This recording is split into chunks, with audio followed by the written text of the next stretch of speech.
usually beautiful about maiden events. It's um, for me, I see it as a spring of something really huge because I know we must have heard that a journey of 1,000 miles, they say, starts with what? A step. But I have been corrected that it starts with continuous steps. Okay, it starts with the first steps, but the first step, maybe baby steps, but then it has to be continuous steps so that you cover up that 1,000 miles, right? So for the Lagos Business Conference, we look forward to bigger and better.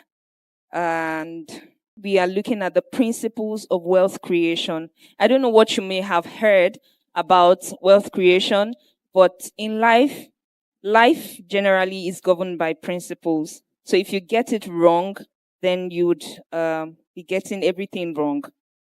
The principles are fundamental truths that form the bedrock on which your beliefs and your belief systems are built.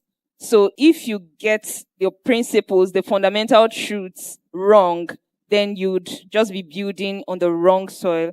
And I know that a very, very popular book says that if the foundations be destroyed, if the foundations are wrong, then just wait for catastrophe. So today, just get ready to learn, to unlearn, and also relearn. Okay? So, what have you heard about wealth creation, and all that comes with it? You're going to be learning a lot because how can you talk about wealth when you're not talking about health, right? So, and we know that health is wealth. We'll be talking about the business of health and exercise. We'll also be delving into real estate, the business of real estate. And I mean, it's an advancing world of media and technology. So what we'll be doing in a business conference if we're not talking about media, the business of media in wealth creation in business. So just sit back and just expect nothing less than excellence in the values that will be dished out today. Once again, you are welcome. You're welcome. You're welcome. The welcome address from the chief convener of this conference. So let's welcome no other person than, please, as we do that, I would want you, I implore you to do something with your hands. Your hands should not be so busy this morning, right? So let's welcome to the stage Mr. Odera Buzie.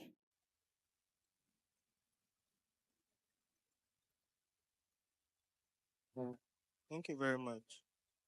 Um, the pursuit of wealth is a common aspiration, yet the path to achieving it can be overwhelming. I welcome you all to the inaugural edition of Lagos Business Conference. I have a few notes I would just like you to, you know, jot down because we are giving wealth. You know, if you don't have wealth in mind, you might as well be poor. So, success in this endeavor demands time, effort, and unwavering discipline. There are, there are,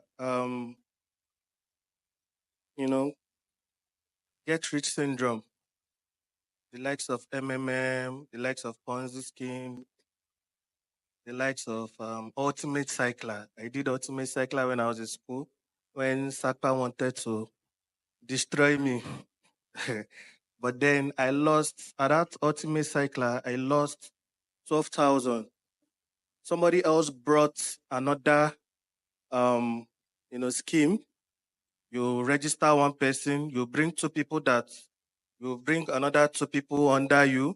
So those two people will pay, which I was also defrauded of 13,000. The only time I was saved was MMM. And at that point, I knew people that lost their school fees. I knew people that lost a lot of money. We are talking in millions of naira. So get rich quick syndrome is a disease that has eaten into the mind of Africans, that has eaten into the minds of Nigerians. Now, people tend to overlook hard work because from hard work, you get your success. No rich man was lazy or joined this Ponzi scheme before he could make it. Now, this Lagos Business Conference is to gather people that are ready to be hardworking and to make it in life.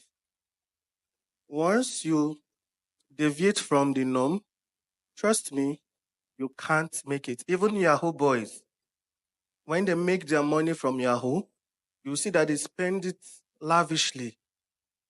There's a saying that goes thus: if you fetch the water by yourself, you will know the value of every drop. So when you make your money by yourself, you sweat, you make your money, you will know the value of 5 naira. You will know the value of 10 naira. You will know the value of 50 naira. I don't hear people say 50 naira is a small money. But then I was told something some years ago by someone. He said, why do you keep leaving change for people? He gave me an assignment and he said, do this assignment. Those 50 naira you're leaving for people, take it, drop it somewhere. Throughout last year, with those 50 naira, I think I made close to 50,000. With those 50 naira and all. So the money you call small is mighty when it comes together. So this Lagos Business Conference, we are here to talk about media. We are here to talk about health, like our Honorable MC has said. Now, people don't usually follow the trend. Someone told me again that his uncle, while this WhatsApp came out, this Instagram, he was sitting in his office. Young men started using WhatsApp, Snap, and Send, and that was how he was put out of business.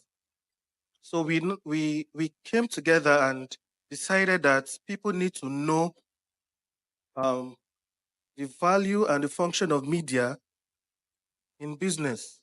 People need to know tech in business. People need to know how you can keep your health in business. My mom was saying sometime that she knows someone that works from Sunday to Sunday without checking his health, and the money he worked for the month, he spent it in hospital. That was what informs, or that was what brought about health in business. You can't walk from Sunday to Sunday without looking at your health. Of course, we've heard people that have slumped and died just like that because of their health.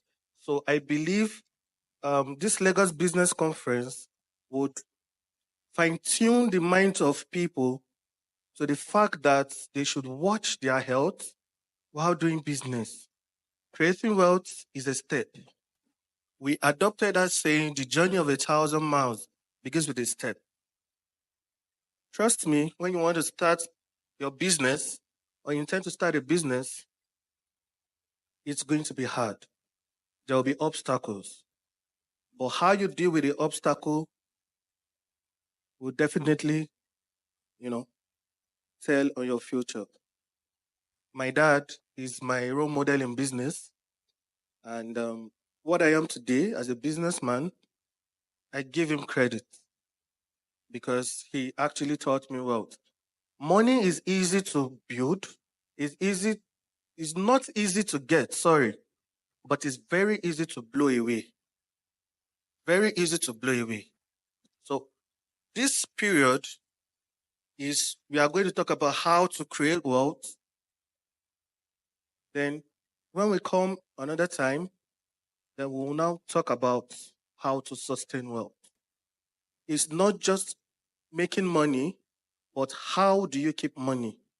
So I trust that at the end of today, we would be richer in our mind, not just our pocket. We'll be richer in our mind and our pocket, because a wealthy mind has a wealthy pocket. A wealthy mind has a wealthy pocket. If you are ignorant of how to make wealth, you would not even think about it. You would not even see the way to make wealth. Money, again, money is not easy to get, but it's hard to blow. I took a decision some time ago that I will have nothing to do with a clubhouse. One, not because it is a bad idea, but because I don't see the relevance of going to a club. You shut down a club today, tomorrow the club opens. If you have excess money that you don't know what to do with it, invest. We have real estate. You can invest in media. You can invest in whatever business you want to invest. That's if you have excess money. Now, this part of the world, we don't usually talk about generational wealth that will sustain our generation. We always think about ourselves. Oh, I hustled, so therefore my children must hustle. Fine. But teach them how, carry them to where you are making your money. Let them see the value in that money, so that when they want to request for money, they would know that the money is not easy to make. We often say, leave our children, let them be where they want to be, or when they grow up. One thing I realized late in life, assuming I had started my father's business, I looked into it when I was growing up. I said by now I should have been far. But all the same, I still thank God for where I am today. So I would like you to listen, take notes of whatever is going to be brought out here, and I'm sure you would enjoy it. If you have any question, you can write it down, and it will be attended to. Once again, you're welcome to the Lagos Business Conference. Thank you. Okay, you're all welcome once again. I don't know if you took down some notes from our chief convener. If you did, please, what are those key things that you took down? I want to hear from two people, at least two people. Okay, let's hear from a wealthy mind has a wealthy pocket. Yes. So that's word on Marvel. A wealthy mind has a wealthy pocket. So one other person.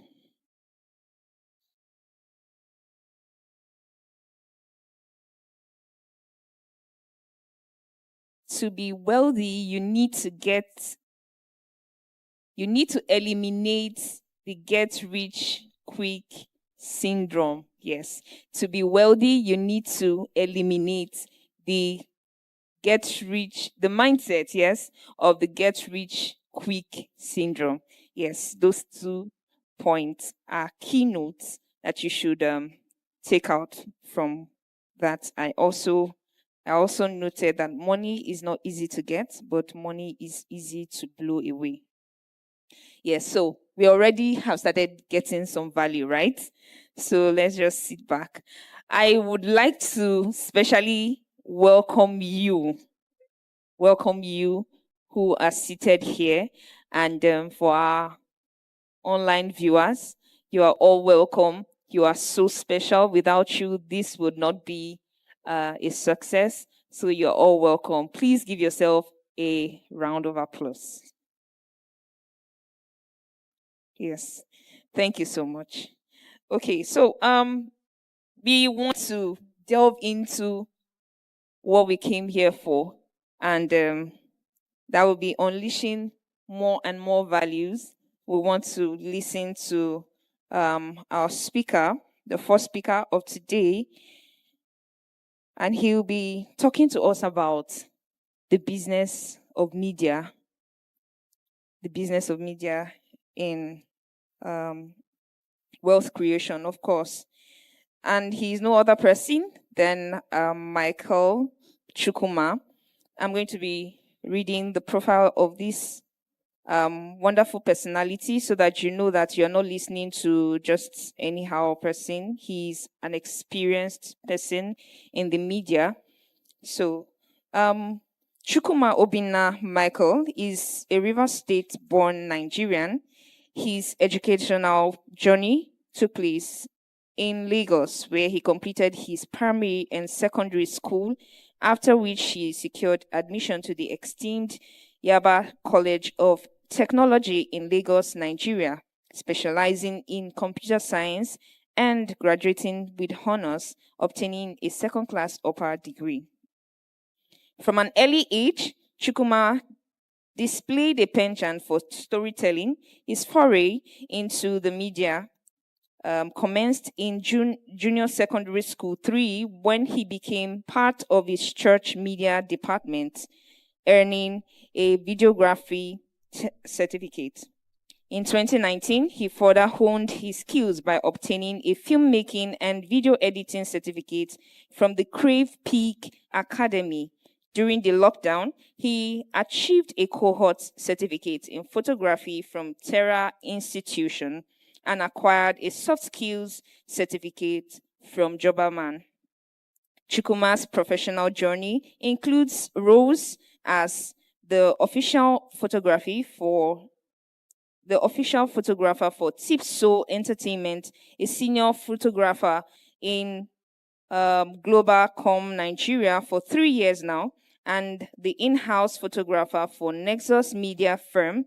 In 2023, he contributed his videography expertise to Mainland Oil and Gas during the OTL Downstream Oil and Gas Sector event.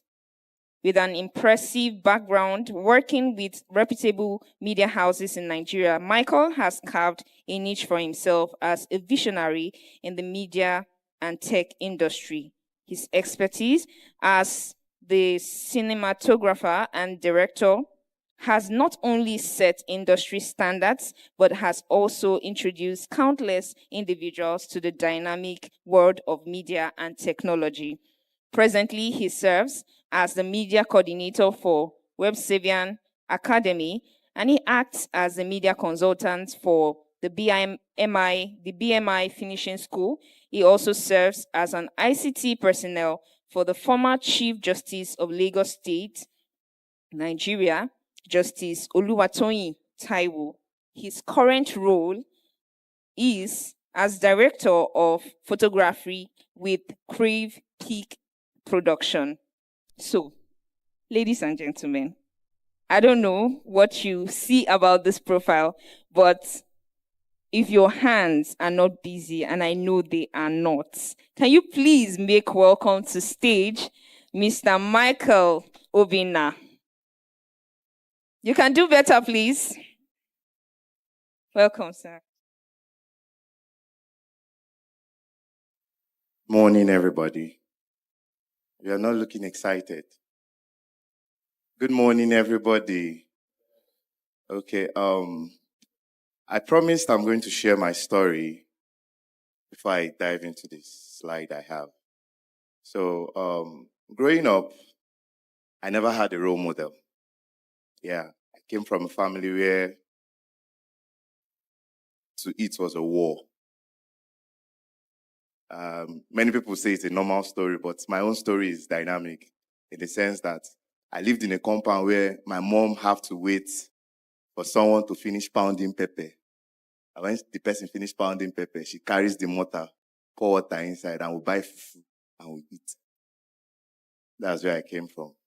So growing up, I had this mindset of, I cannot remain here. I don't want to remain here. I need to make it. I need to have substance in life. I need to start carving a niche for myself. I need to be better than what my father was.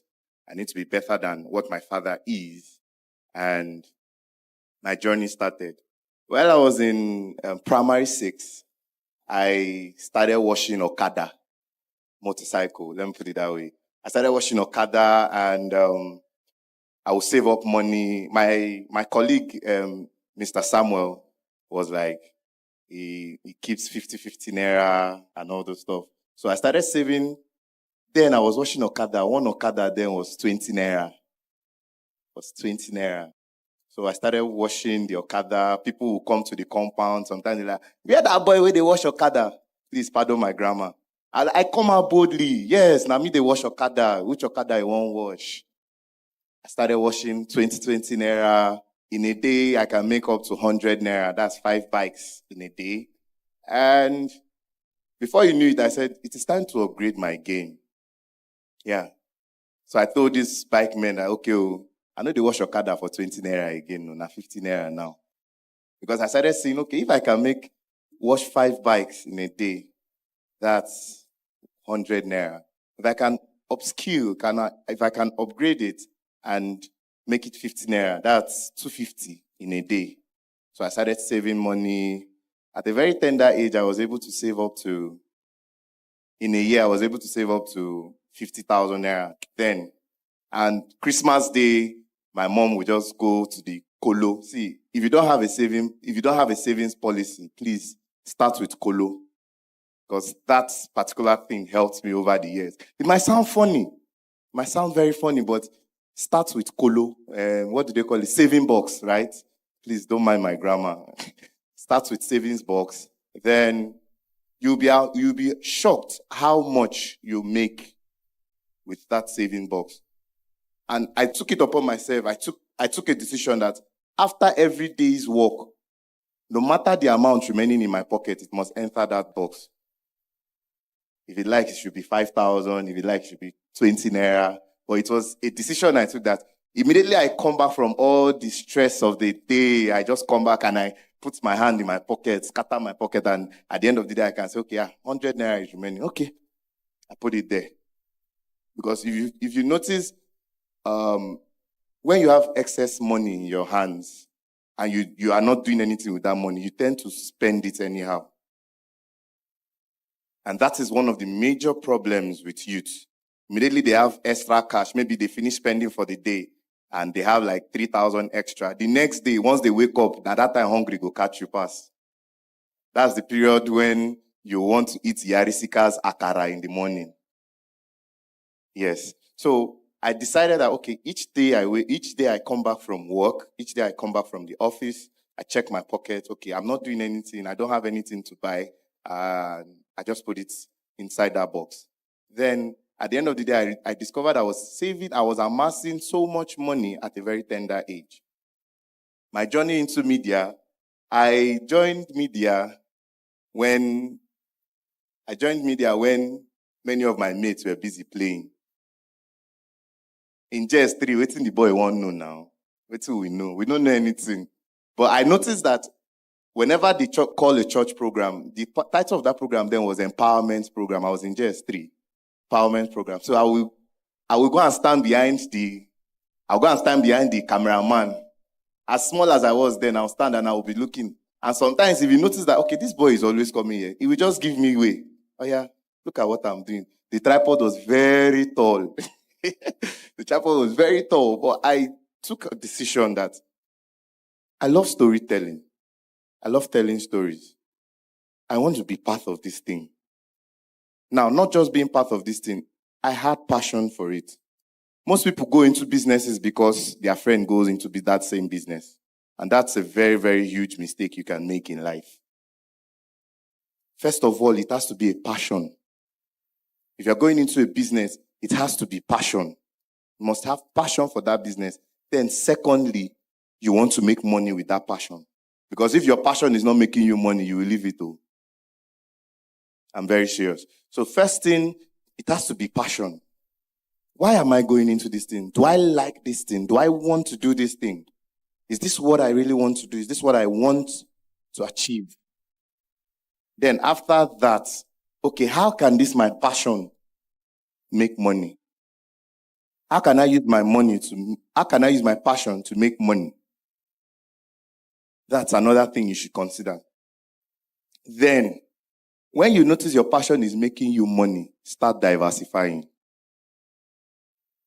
It's not a do or die affair. You must not die in that passion. You must not die there. I'll give you an instance. I have a friend. He started with affiliate marketing, but today he calls himself the youngest landlord, the latest landlord. He delved into real estate. And from real estate, he has started making investments in tech. Why?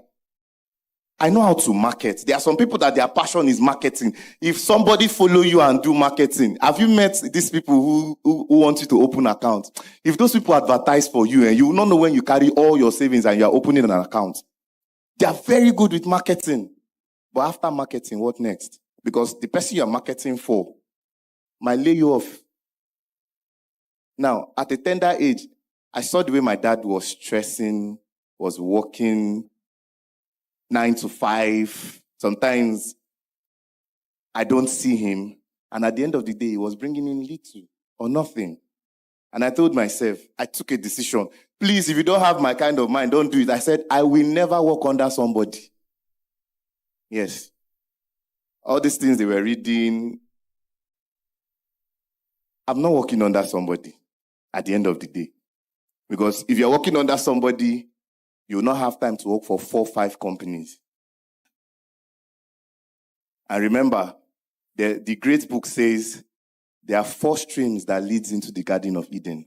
I don't know if you've read that part of the Bible. I love the Bible so much. There are 4 streams that leads into the Garden of Eden. Then why are you having only 1 stream of income? As a teacher, you can be doing something else. On Saturday, Sunday, it's free. As I am here like this, if you call me on Sunday morning and say, Michael, carry camera, come, or we want to go and shoot. I wake up in the morning, I carry my camera and I go and shoot. Does that stop me from being a Christian? No. That doesn't stop me from being a Christian. Does that stop me from gaining favor from God? No. Because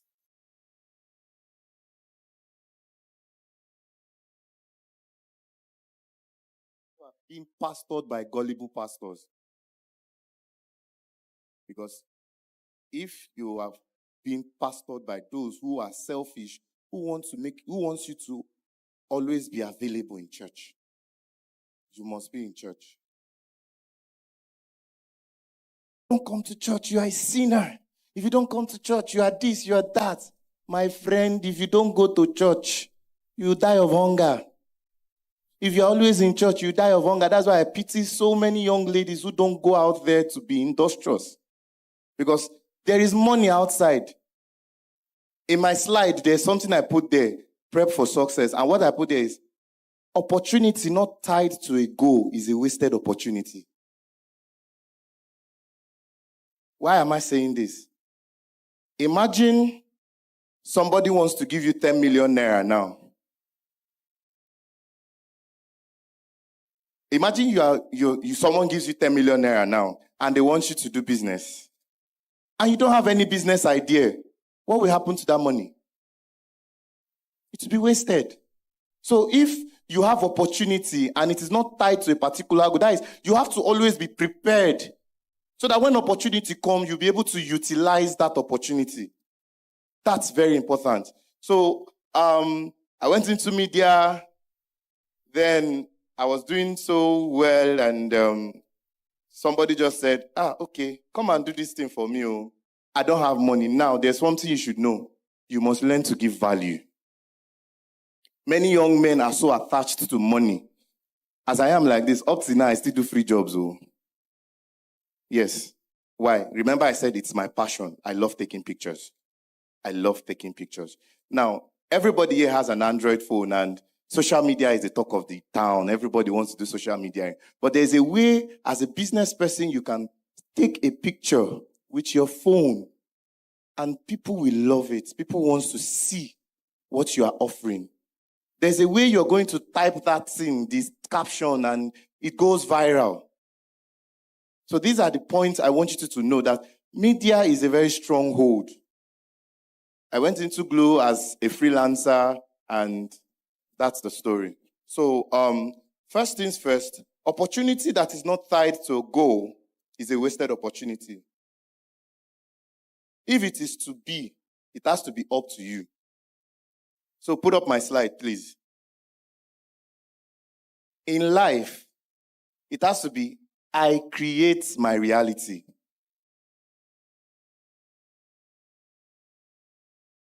In life, it has to be, now look at it. Prep for success. An opportunity not tied to a goal is a wasted opportunity. So you have to always be ready so that when opportunity comes knocking, it won't take you by surprise. When opportunity comes to your doorstep, it won't be wasted. We used to sing a song then, an opportunity once lost can never be regained. Do your best, and something like that. You have to be prepared for it. There's something I want you to note, is principles needed for the road to success. I want my next slide, please. So what is reality? Remember I said in life, you have to create your own reality. What's reality? Reality can be said to be what happens around us or what we can feel. So imagine, let me not lie to you. So many people, imagination don't wound them. Oh. They are not living in reality. They are living in imagination. I wish that I get 10 million naira now. Madam, wake up. That's not reality. What's reality? Reality is you have to be prepared. What are you doing now? I was in a conference and the title the title of one of the speaker was "This Tool in My Hand." That thing you're doing, what are you using it for? Nothing. You're just there. You are imagining nonsense. You're just there telling yourself, imagine say I go pick 1,000 naira now for grant. You have to wake up to reality. Reality can be said to be what happens around you. I woke up to reality at a very tender age. That reality of, my dad is not doing well. What am I doing? Do I want to follow the same path? I don't want to follow the same path. I want to be better. Should I shock you? Last year, my dad woke me up one day and said, "Hey, come, let us talk." Around 6 a.m., he told me, "Do you know you are earning more than me now?" As he said that, I just smiled. I said, "Daddy, why will I be earning more than you?" And all those stuff. And he's like, There was an incident that happened, and within 2 weeks, I was able to replace what happened, the object that was lost. And what I used to replace it was ×3 higher than what I was using. And it was like, and I was still doing the normal things I'm doing in the house. I was not shaking. So he had to wake me up and say, "Oh boy, come. Your uncle said I should ask you, are you doing Yahoo?" I told him no. Like, "Do you know you're earning more than me?" I said, "How, sir?" He said, he started laying his foundation.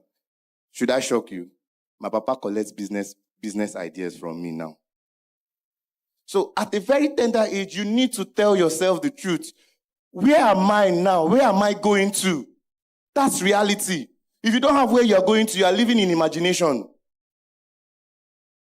So you have to wake up to reality. The reality that $1 is going to 2,000 naira. That's reality.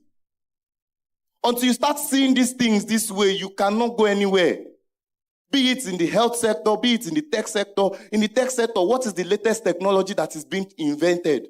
The other day, some Nigerians were sent to Dubai. I read a lot. They were sent to Dubai with a blender. Now, when they got there, they got to Dubai and they saw what Sony was doing with Honda. Sony was doing a car with Honda that you can control the car with your your gamepad. The guy said he had to hide the blender. He saw transparent TV. These people are advancing in technology. So he had to wake up to reality and said, what am I doing? This blender, they've done it and it is gone. So you have to wake up to reality. The reality that, where will my next meal come from? That's reality.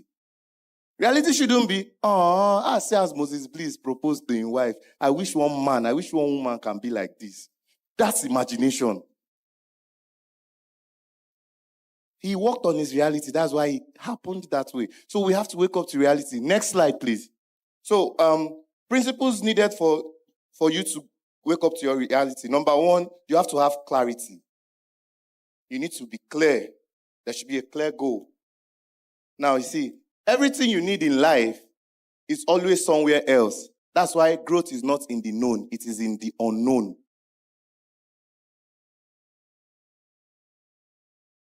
Most of you, sometimes I wonder, some people, one of the reasons my boss loves me, should I tell you why he loves me? He can chat me around 1 a.m. He's sure that I'm awake. I'm not telling you, if you don't have the strength for nightlife, don't do it though. But for somebody who wants to grow, I'm this kind of person, I don't study under noisy environment. So during the day, you will not find me studying. I can study when it is very, very late. During lockdown, I was able to amass a certificate that was higher than my HND. Why? I was surfing the internet and I was not looking for something that was not lost. I was looking for, how am I going to add value to my life? How am I going to upgrade? Everybody uses phone. Yes, sometimes your system will tell you upgrade. If you don't upgrade, there will be a malware dysfunction. And once that malware starts happening, your phone that is supposed to be performing at the maximum level will start misbehaving. So at every point in life, you have to be ready to upgrade yourself. Now, I'm not talking this as a media person. As a media person, you should be ready to upgrade whatever you're using. Last year we were using a particular set of camera. So while we went to Glow Office, when they signed 3 top artists, the company now launched, there's a camera called Sony Alpha. Now, before they brought this camera, I've already started studying about the camera. Yes, I've already started studying about the camera. As I am like this now, there's no camera you bring to me that I cannot operate. Why? Immediately there's an invention, I get a notification mail, and I start making my research about the camera. Same thing goes to your field. Immediately you notice, okay, this is what is trending. As a fashion designer, okay, this is what is trending. How do I cut my clothes like this? How do I do it like this? And you go into studying. Any man who fails to study can fail in life. It's very, very, it's something you should know. If you stop studying, you stop growing. So that thing you are looking, that success you are looking for, it is not in your house. Stand up from your house and go outside. Now, I'm not saying you should go outside and go and look for a woman or go outside and go and look for a man. Go outside and look for opportunities. Don't be comfortable. In fact, don't be couch. There are some people who are couches in their houses. Don't be couch. Go outside. Surf the internet. Don't waste your internet on TikTok, on Facebook. Somebody the other day was telling me, guy, you know they chat for WhatsApp. I say, I'm always online. Send your message. I'm always online. Send your message. But will I waste my whole day? Okay, I do something for morning, afternoon, night. I dedicate just 2 hours for social media. That is 2 hours in the morning. I reply messages. I go through my mail. I do this. I do that. Immediately that 2 hours elapse, I'm done. I've gone to my books, start reading my PDFs, go to Google, make my research, and from there, I'm growing. In fact, it was from Google I started seeing some courses that are free. There are some courses you see online. Somebody will tell you, pay 2,000 for masterclass. It is free somewhere. But because you are only tied down to TikTok and WhatsApp, somebody will sell rubbish for you. And at the end of the day, you don't get value for the money you spent. Whereas me that went to Google, me that went to make inquiries, I'm getting value for not even paying a dime. How did I know about Terra photography classes? I was on LinkedIn, and Jobberman posted Terra. And I saw the list of courses they have, and I noticed, okay, I love this one. Let me go for it. My mind was, maybe these people no go charge me something way past me. And before you know it, I delved into it, I finished it, and they sent my certificate. I didn't pay a dime. But that thing I studied, if I am to teach it to you, you are paying me nothing less than 150,000 naira. I got the knowledge for free. But you need to be worth my time, so you have to pay for it. That's why I said, what you're looking for is somewhere else. Now, you have to have clarity. You have to have confidence. There are so many people who don't have confidence. As I'm here, nobody, see, I'm very tall spiritually. I'm very tall spiritually. So you can't intimidate me. Whether with your car, whether with anything, you can't. Because I'm so confident there was a day my boss told me to go and negotiate in Glow office. Imagine sitting down with the likes of Mike Adenuga and you're telling him, no, sir, we are not collecting this amount, sir. Respectfully. And the man was like, now you next door send. What audacity? Even your gas. No, I said, sir, my boss said that this is the negotiation. This is the bandwidth. We are not going beyond this point. The man was like, Then I turned to Mr. Yemi. He said, Mr. Yemi, what did he say? No, normally if it comes to location, they know they near Ramu. If he tell you do like this, if you no do, I go off in camera, go sit down. You know if you do anything. You shouldn't be intimidated in your place of business. Because now there you dey chop. Imagine when somebody tell you tell somebody, okay, I'm selling this shoe for 50,000 naira. And the person, you know, agree 5,000 naira. And you are not confident enough to tell me the reason why I have to buy that shoe 50,000 naira. Some people are so wicked. They know that the shoe is 50,000 naira, but they are testing your confidence.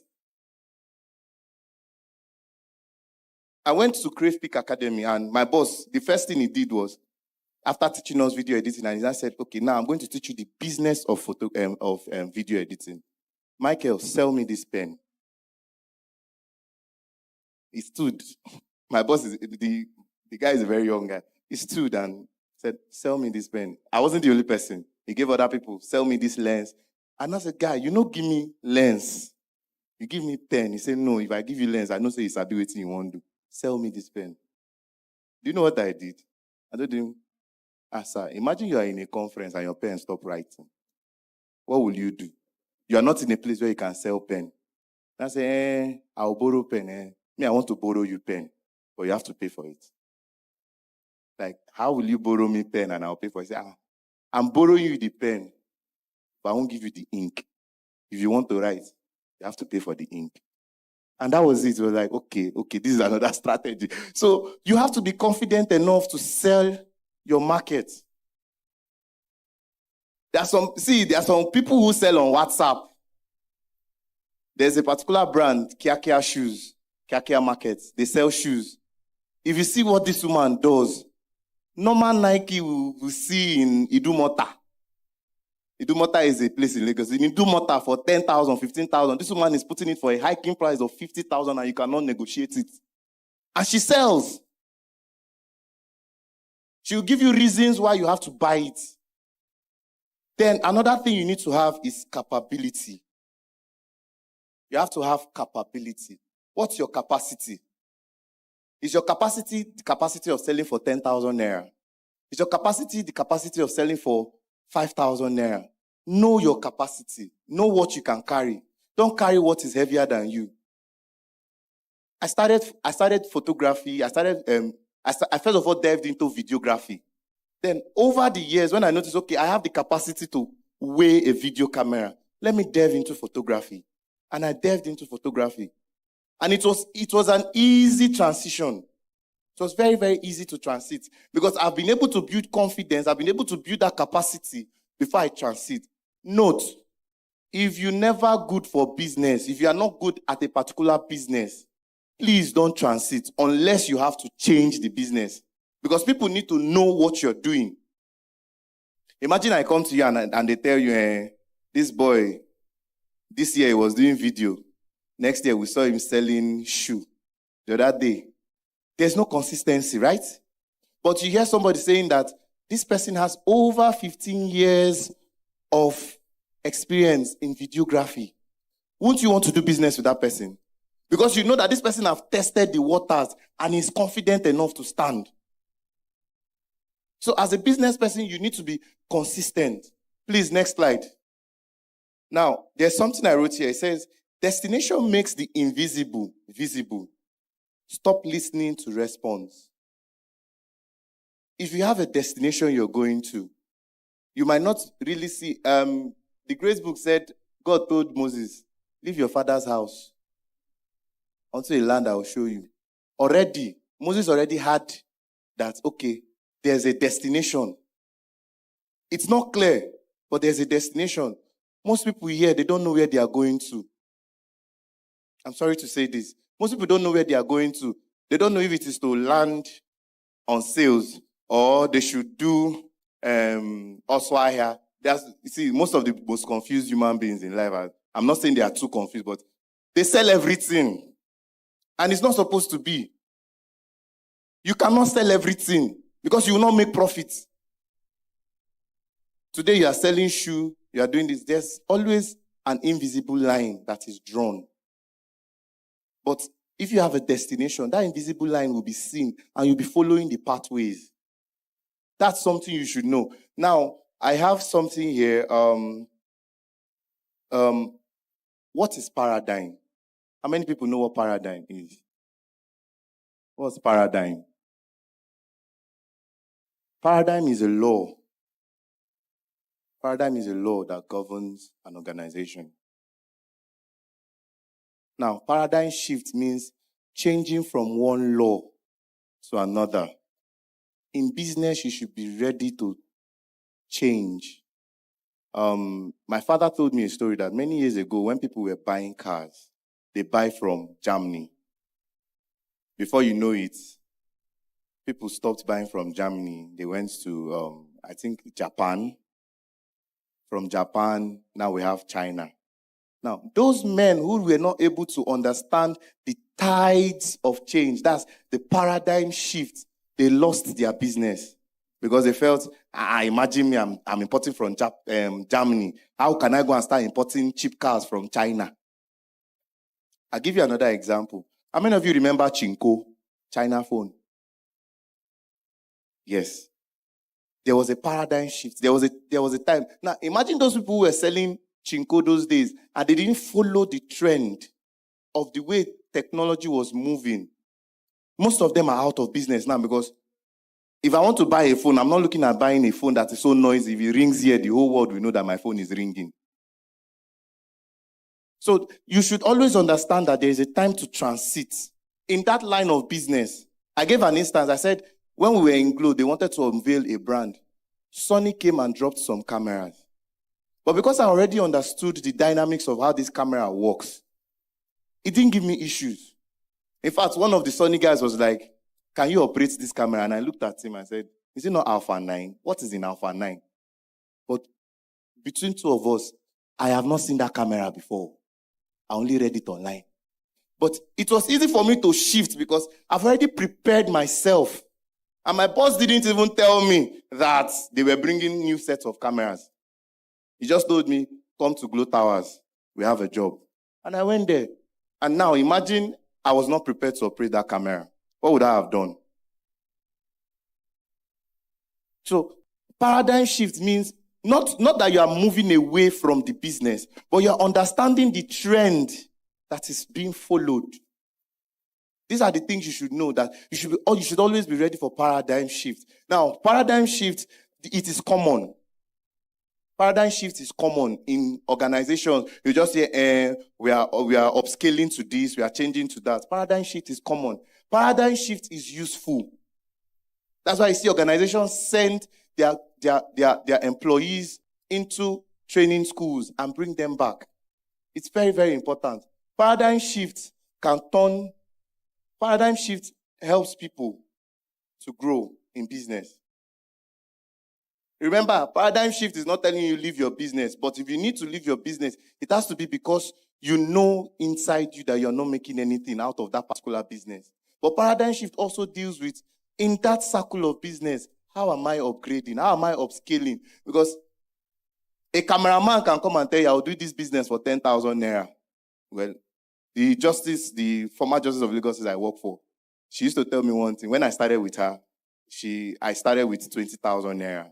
Man, let me just do this thing for 20,000. I just wanted to, I'm working with Justice of Lagos State and all those stuff. But as time went on, she now called me, Michael, how much will you do this thing? I said, man, we are going to do this, we are going to do this, we are going to do this. Your money is 150,000 naira, man. Michael, when did you start collecting 150,000 naira? But at the end of the day, there was a day I told her, oh, man, I'm writing exams. I won't come. The people they got, this woman complained from morning to night. Now, why is she not complaining with me? Because at every given point, I am upgrading myself. You need to learn how to upgrade yourself. You need to learn. It's a personal something. That's why I'm teaching out of my own experience. Every month, I exhaust 2 books. And not just small books. I exhaust 2 books. When it comes to media, I exhaust 2 books. Every month, I make sure I'm exhausting 2 books. Because there are writers who write journals about media. I think in 2010, a writer wrote about the social media, how the social media is going to take over the world. I started reading at 2010. That's why I'm not shocked when social media took over. That's why I'm not shocked. So you have to always be at the edge of knowing things so that you can upgrade. You have to change, because that business you are doing, somebody can come and do it better and you are out of. You see, immediately your customer has an option. You are out of that business. So you need to learn how to, I always use tailor, for example. This cloth, who swam now? If I know, me swam now. Okay, no problem. But you knew the stress you had to go through. You know how many threads you had to lose and resew and rejoin because you wanted to get a perfect fittings for your tailor. Are we getting? Upgrade yourself. Then you have to take responsibility of yourself. You need to be responsible. You need to be responsible. Now, I want you to go to Wheels of Success, please. Next slide, Wheels of Success. I wish I have a board. Can I get a board, please? I want to illustrate something now. Wheels of Success. Now, before I have 10 minutes, who is a successful person? Before I dive into 8 Wheels of Success, who is a successful person? Somebody will say somebody that have all the money in the whole wide world.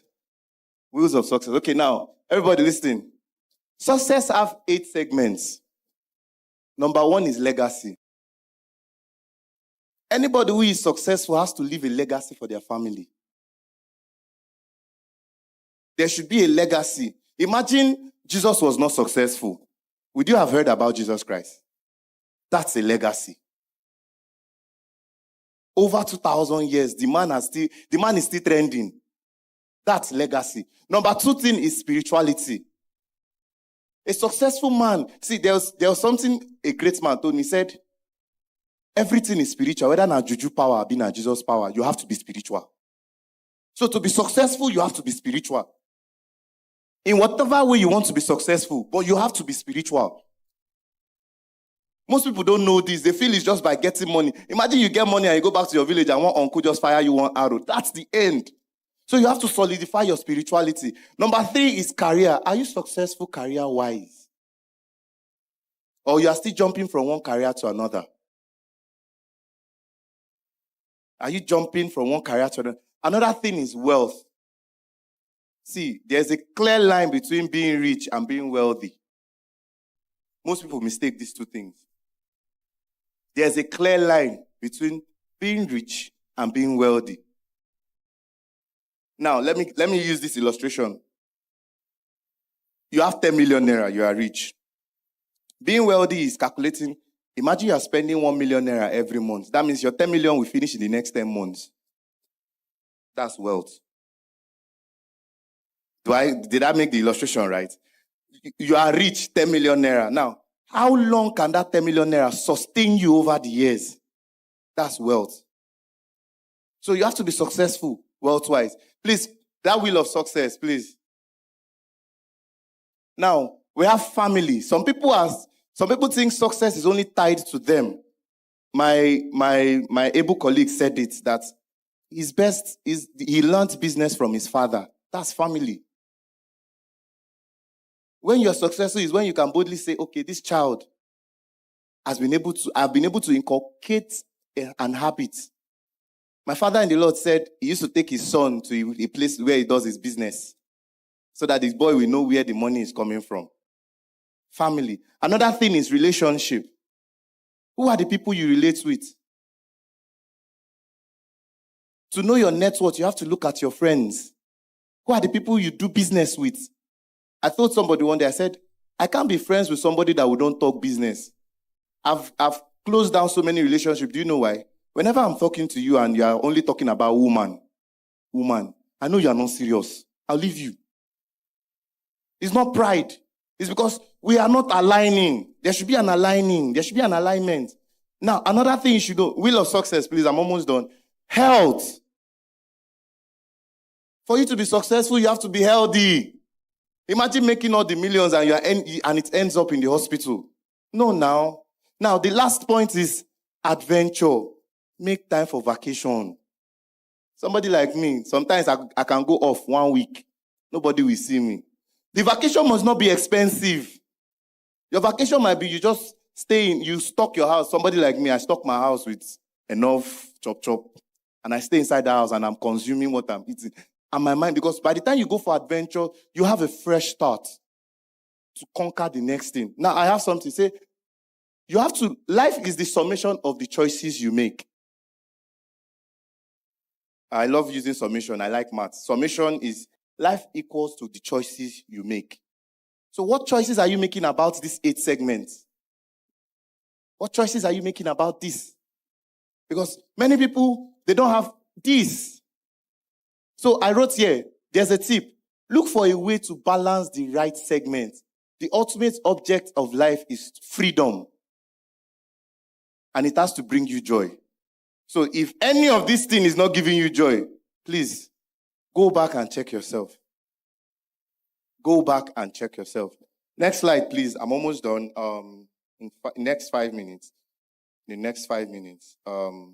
So I wanted to do something real quick, but there's no time. So what I want us to do is, I want you to write this down. There's personal mission statement. And that personal mission statement, we have the adverb, we have the how, and we have the noun. Like, that's why I wish I had a board.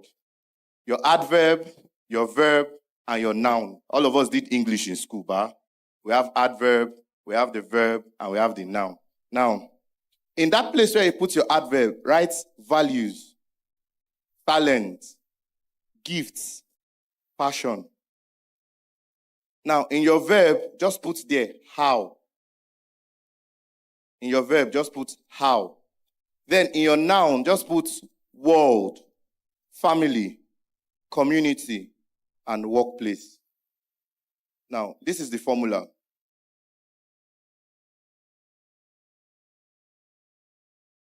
My value, how does it make my family feel?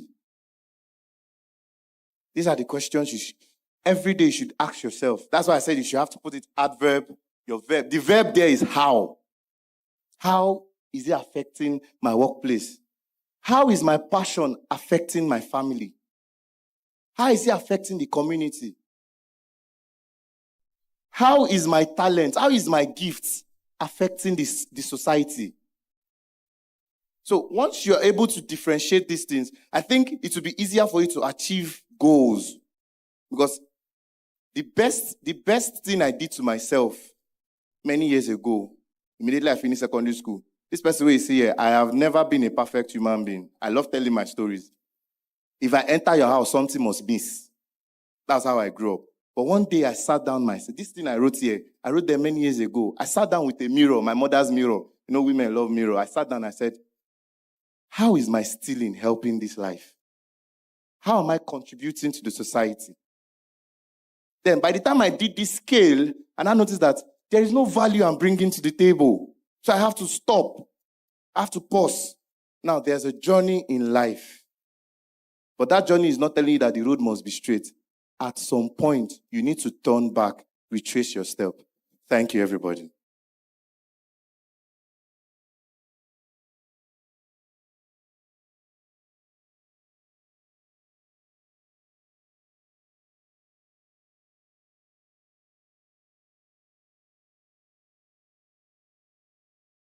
Thank you. Um, in fact, with the last session, I was almost shouting hallelujah, amen in between. I almost forgot that this is not church service because, yeah, I know that your books, I saw people were writing as if their lives depended on it. Actually, some parts of our lives are dependent on this information that we've gotten, right? Yes. But I was busy. Yes. I was seriously writing though. Yes. Okay.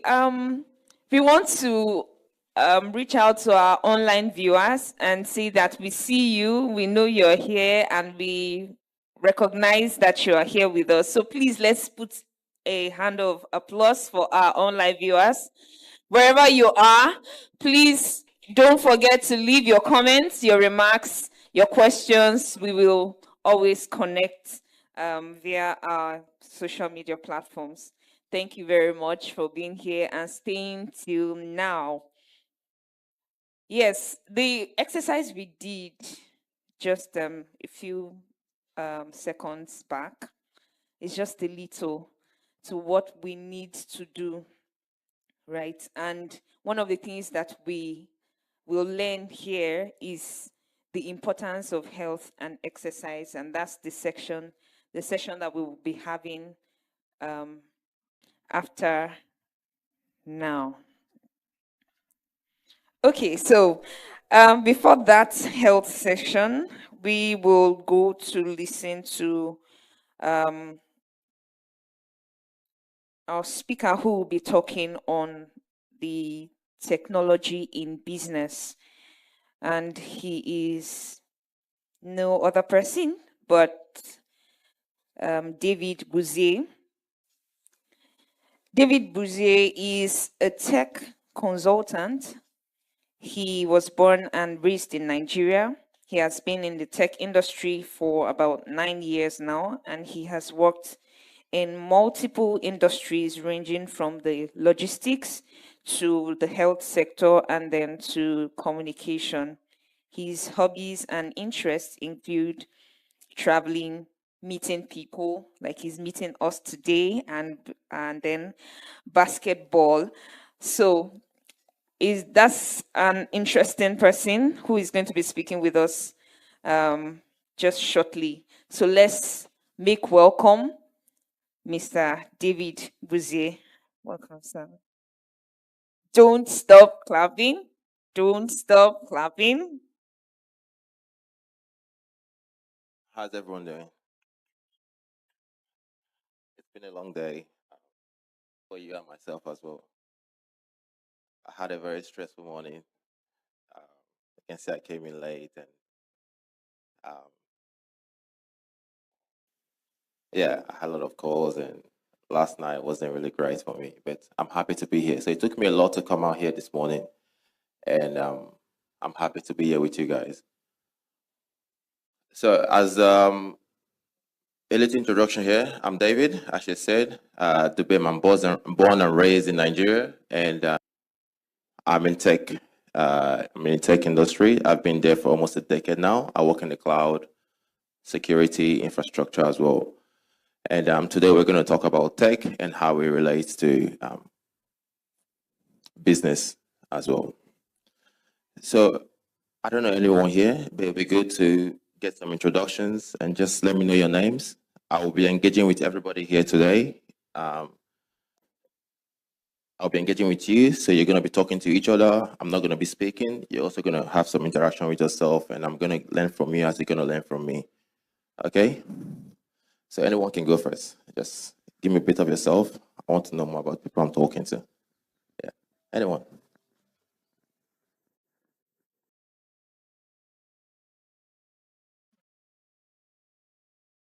Good day, everyone. I'm Mary Damilola Ogunlaja. I'm a makeup artist and a hairstylist, and I also make wigs.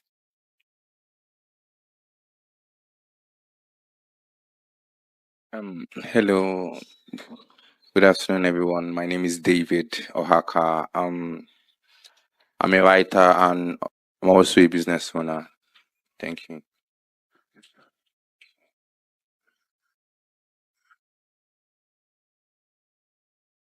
Good day, everyone. My name is Faith. I'm into fashion designing. Good afternoon, everyone. My name is Chukwemeka Chiamaka. I'm a student. Yeah, and also a project manager. I forgot to add that the first time. And I run a business. Thank you.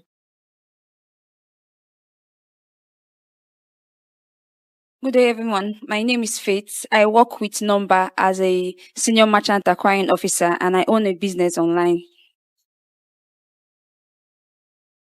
Okay. Good day, everyone. Good afternoon. Good morning. Ifeolu Osai. I'm a chef. I on the side an actress, a plus size model. Thank you. Good day, everyone. My name is Gift Ikone. I'm a class teacher and also a fashion designer.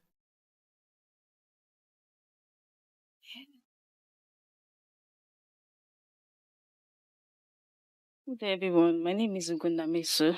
I'm a data vendor.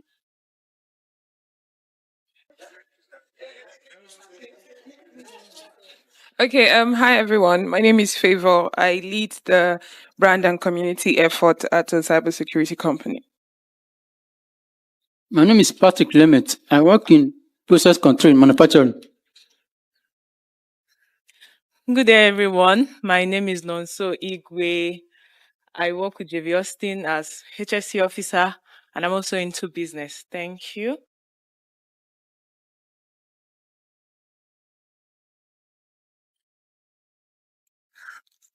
Good day, everyone. My name is Ajayi Goodness, and I help people to create and sell their digital products from what they know. Good day, everyone. My name is Shedrack from Delight. I'm a graphic designer, a content writer, and also an actor.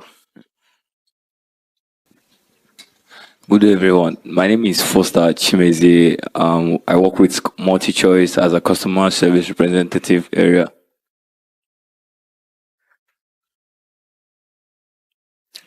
Good day, everyone. My name is Kelechi Model. I'm a business personnel. I sell confectionaries at Lagos Island. Thank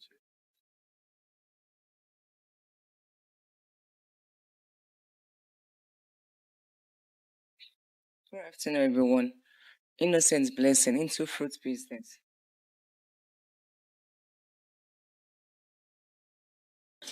Good day, everyone. My name is Joy Oledika. I work as a senior finance executive. I'm a writer, storyteller, and a voiceover artist. Thank you.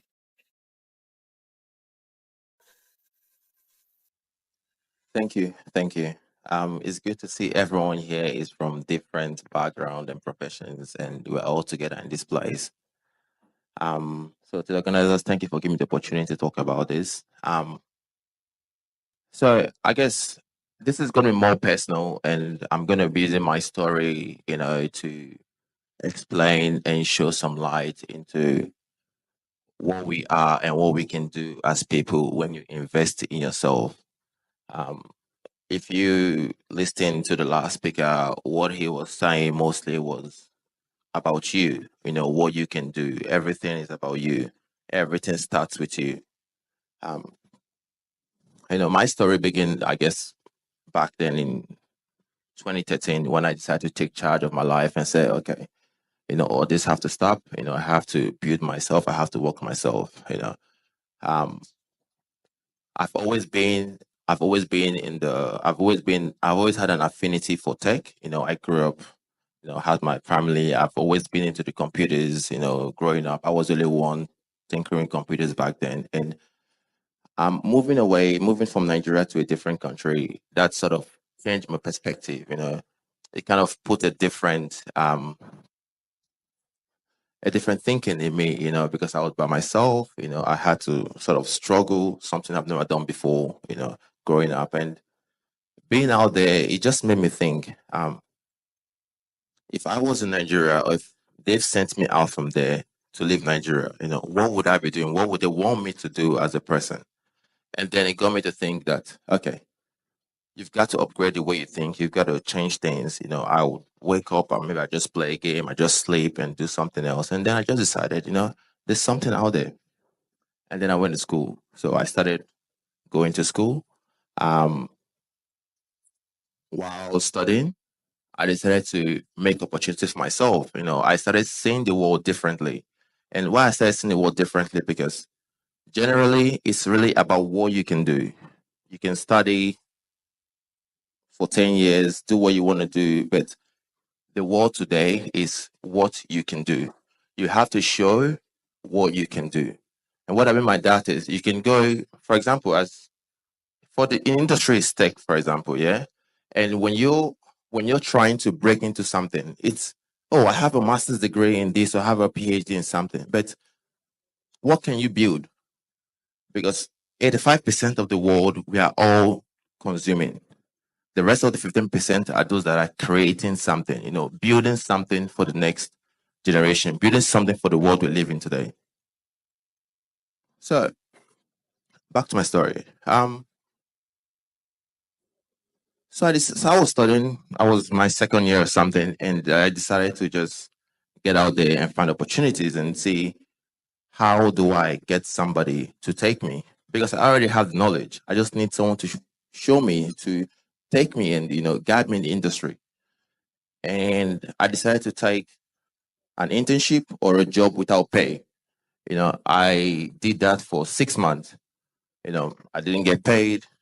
And what I mean I didn't get paid, it might sound funny to you, because over there, you have your rent that goes every week. You have groceries, you have power bills to pay, you have some things, lots of things are just fighting you over there. So when you go to take a job without pay, it's a very big deal. So I did that for 6 months, and I had to travel, emergency. And when I got back, he didn't really respect the service that I gave. And he's like, get out of here. You're not going to be here again. You can travel for 3 weeks and go. But he wasn't paying me. And after that, I started trying to, I guess, get something else and see what I can do. And I got really depressed at that point. I felt very useless. 6 months of, work didn't accumulate to this level. Didn't really push me where I wanted to be. No one would take me. No one saw anything good in me at that time. And it took another 6 months.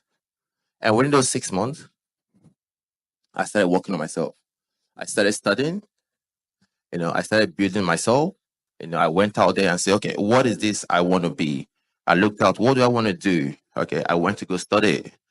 I studied it. I built a lab. I had my home system, did what I have to do.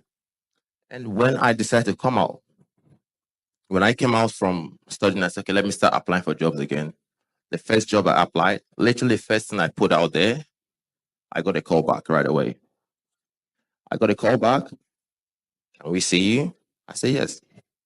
I came over for the interview. It was 3 interviews. I did the first one. They checked my technical skills, spoke to the manager, everything. And the second, told, and I got the job. And that was how my journey started going. I started working and keep progressing in there. But what I want to bring up from here is this. 90% of what you do as a person, it's underneath. Okay, no one sees what you do. And it's very important. Nothing is face value. When you go out there and you see somebody walking or you see somebody doing something, it's not face value. They have put in considerable amount of effort to do what they do. Okay, so when you see an art, when you see something, you gotta appreciate it and know that you can't just come out from one day and say, I want to start importing or I want to start doing something. It doesn't work that way. You have to put in the work. Nothing comes easy.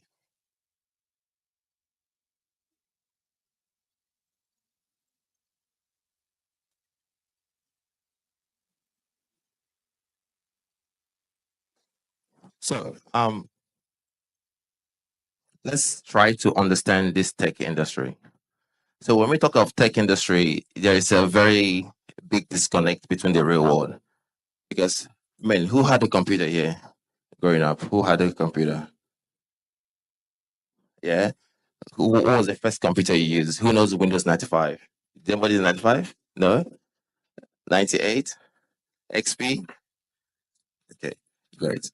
When you talk of the tech world, a lot of people, this looks very, mysterious to people. Just like, oh, what are you doing over there?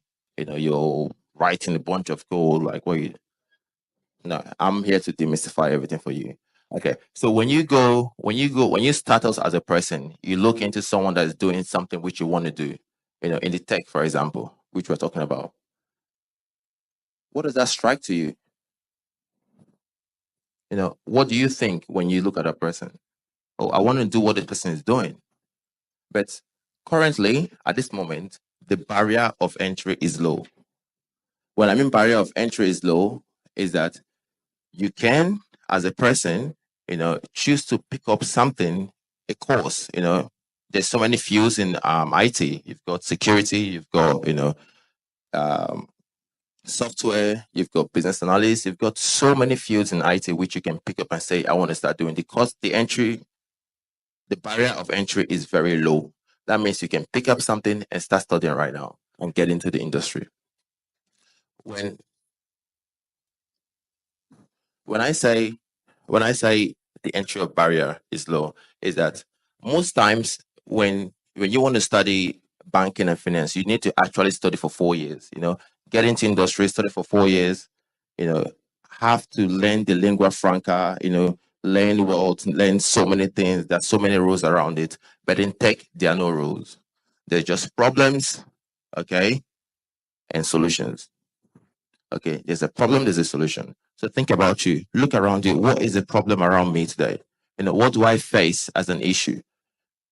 People look at startups, and there's so many startups. People look at startup and what is that? OPay or those people. They just saw something and be like, oh, he did that, and it looks so simple. He just created a payment system. We can pay. It sounds very simple, but what he has done as a person is to understand the environment he is in. Okay, Africa, Nigeria, understand the environment and see the blockheads in there. Banks are monoliths, so they are very hard, or they have the traditional way of thinking, how they operate, how they do things. So what he has done is to see what the banks are currently doing, okay, and change the system.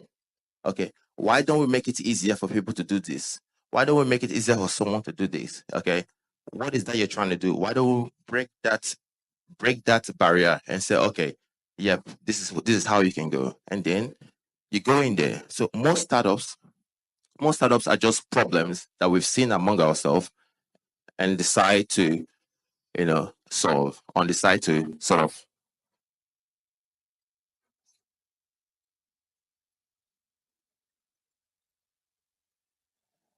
Okay, can we get the slides?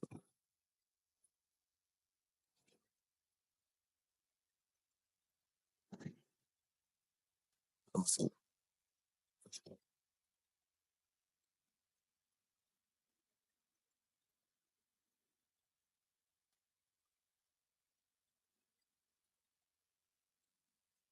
Understanding the tech industry.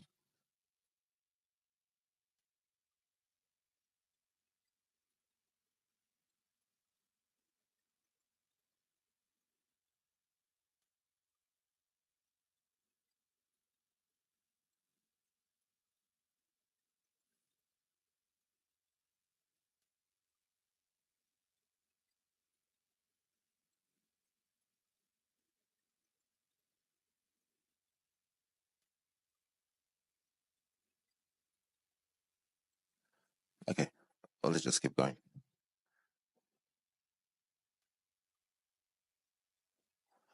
So, I guess everyone here, I don't know why you came here, but does anyone here want to get into tech? Is that something everyone want to do? Okay. What is your blockers at this moment? We want to get in tech, but what is your current blockers from getting tech? What do you think is preventing you from getting tech?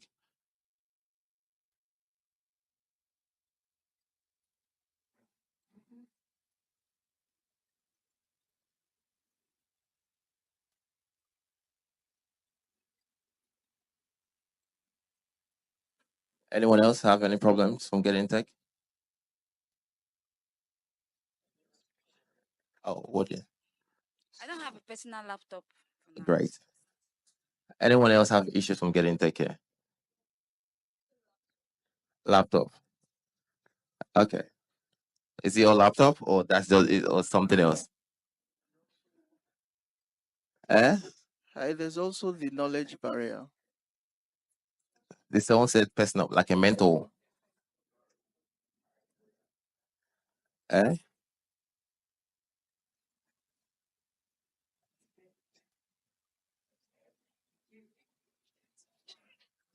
Yeah. Okay. So everyone says computer. All right. I want to engage with you. I want to speak to you. I want to have a discussion with everyone. It's So I said knowledge. knowledge. Okay, great. Yeah. Interesting. Assessing knowledge. That's one. Yeah. The second thing is finding a balance, because it's not just I feel learning process is not just about getting the knowledge. Sometimes you want to break into a space, but you have something doing. Finding that balance, The because transition. yeah, that's a Yeah. word. Yeah. Okay. Okay. You're making it smoother. Trying to make a smooth transition into tech. Smooth transition. Yeah. That's true. That's a very big thing, making a transition when you're in a place. What do you say?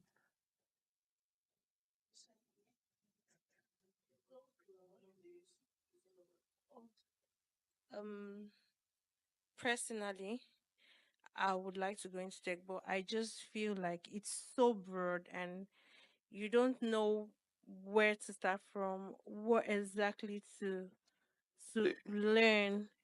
So it's just there's social media, there's this, there's that, and it's just everywhere. So there's no real direction on how to start. Okay. So like a mental. So why do you want to get into tech? To pay the bills? Yeah. Avi? Yes, now. Yeah, it does. True. Okay. I mean, you've answered all. It's true. Um, when you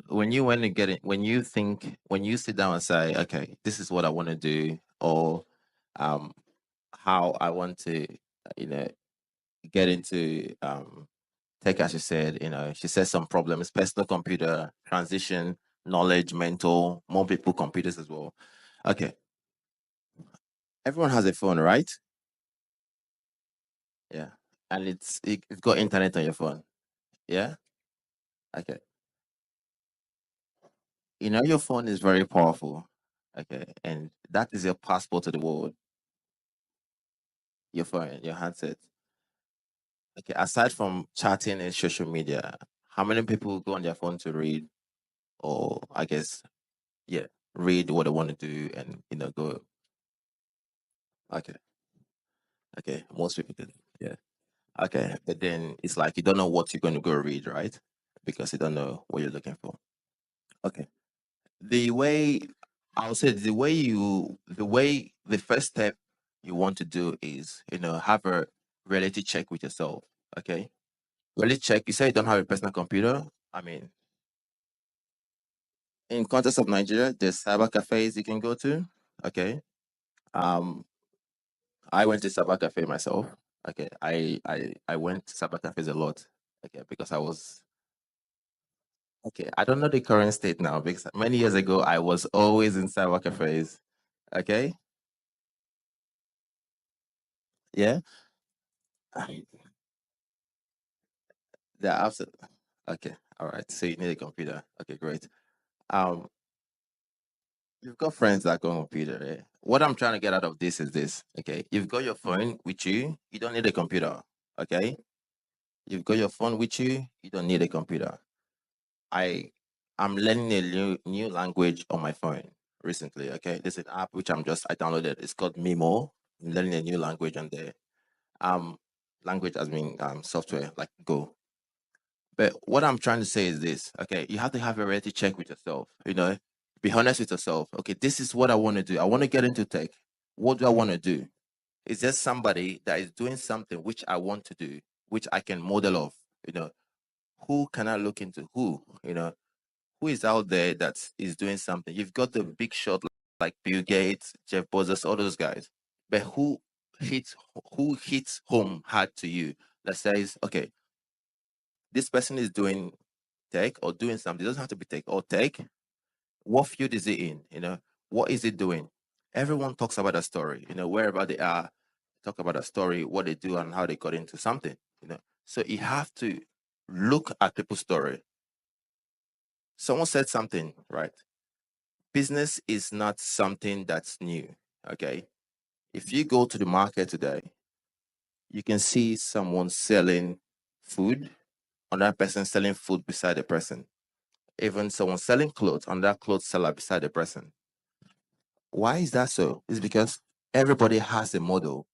Everybody has a practice which they do, which they use for their business. So you can do the same thing, but do it in a different way. That's what it's about. That's what business is about. So if I want to sell clothes, I'm not the first person. Everybody has been selling clothes. If I want to do shoes or something, everybody's been doing that same thing. But my approach to it, how do I do this thing in a different way? It's what will make me successful or different from that. Or what is this person doing? Is the person having a proper process? Is there some backlogs? Does it take 5 days for this person to deliver clothes to the next person? How is the communication with this person and their client? Do they have a good customer service? So if I'm going to go into clothes, for example, as my partner is doing that, I'm going to say, okay, why don't I improve my communication with my client and see how that will get me? Or why do I not just have, instead of 5 days, why can't I make it 3 days? What do I have to do to make it 3 days from 5 days? When you think like that, when you see that, and you can use this thinking to approach different area of whatever you want to do, you will definitely get into it. So, about tech, how you get into tech? I said you get your phone. You can get your phone and read, but what are you reading? When you go on your phone, what do you search for? What are you putting out there? You can't put how to go into tech, right? You have to start from the foundation, okay? The basic. There's so many people that can go into something and they have 3 years down their career, they're gonna stop somewhere because they don't have the foundation, they don't have the basics of what they want to study. As with every technology here, there has to be a foundation where you're going to start from. Okay?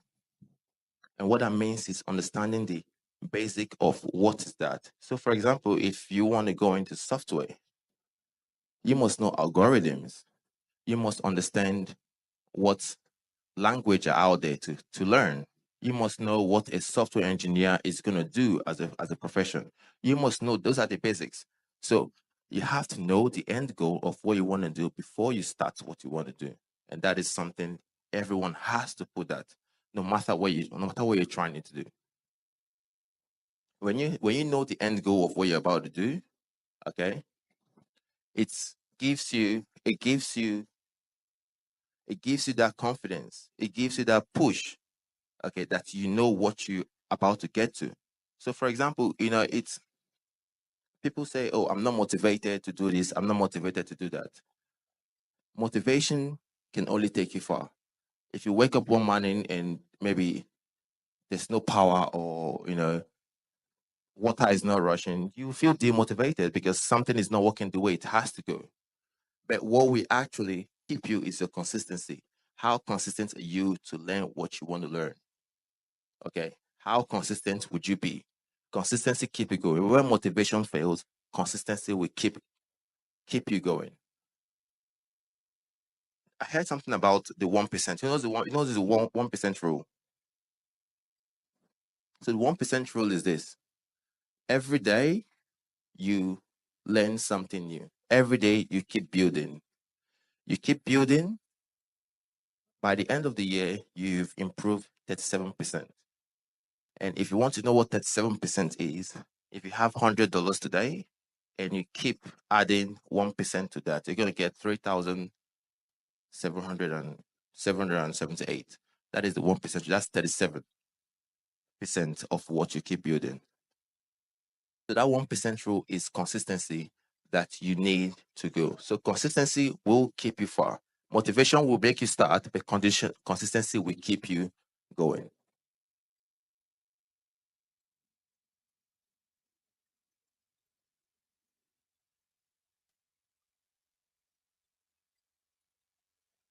Okay. So he mentioned something about transition period when you're going to something. We all have something we are juggling with. No one has, um, just easy unless you're a billionaire son or something. And having the freedom to fail is something most people don't have the luxury to do. Freedom to fail as a person is being able to try something, fail and try something else.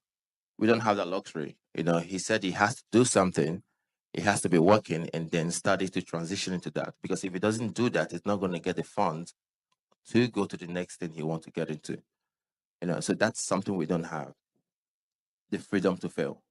So how do you ensure that when you're transitioning into something, you're able to secure yourself in the next run? Anybody?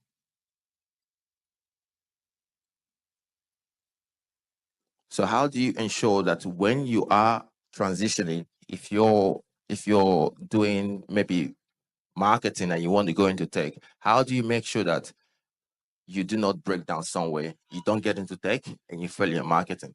How do you ensure you do that? Does anyone have any idea?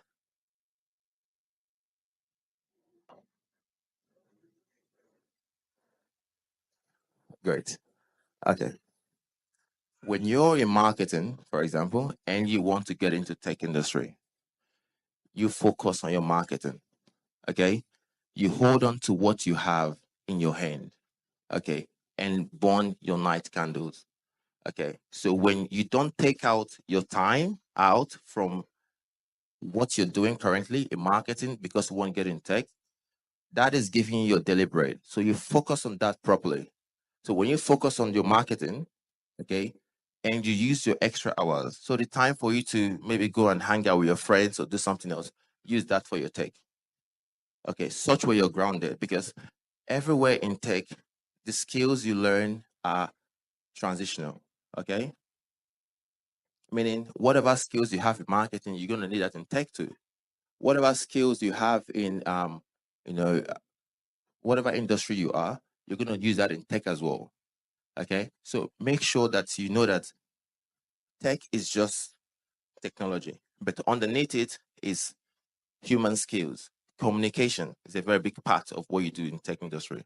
Being able to communicate to people, because when you're when you're in a job or something, your skills are not really important anymore.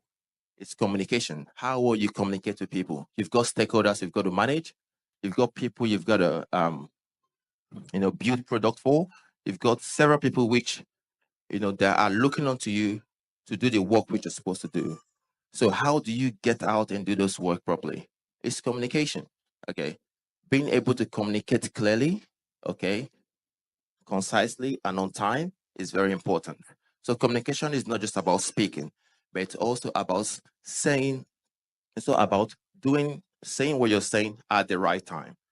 When you're at a work or something and you have something to deliver, let's say at noon, and maybe the CEO came in and said, oh, that is scrapped out. You have to do something else. How do you, and then because it's the CEO said you have to do something else, you just push that aside and just go do something else and leave what? No. You need to communicate back to the stakeholders. Okay, that at the moment, this is on pause, and then we are doing this now, but we will get back to you eventually. You know why you have to do that? Because if something goes wrong and the client are not happy with that work which you paused and they have no communication about it, the CEO will hear about it. He will hear about it, and then you're going to be called to that. So communication is key. Okay, I can't stress that enough. Communication is big key. Okay, so when you're moving from one industry to the next industry, stay on that. Okay, you need to stay on that. Don't jump into tech because you want to jump into tech.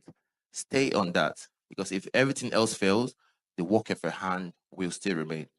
So stay on that.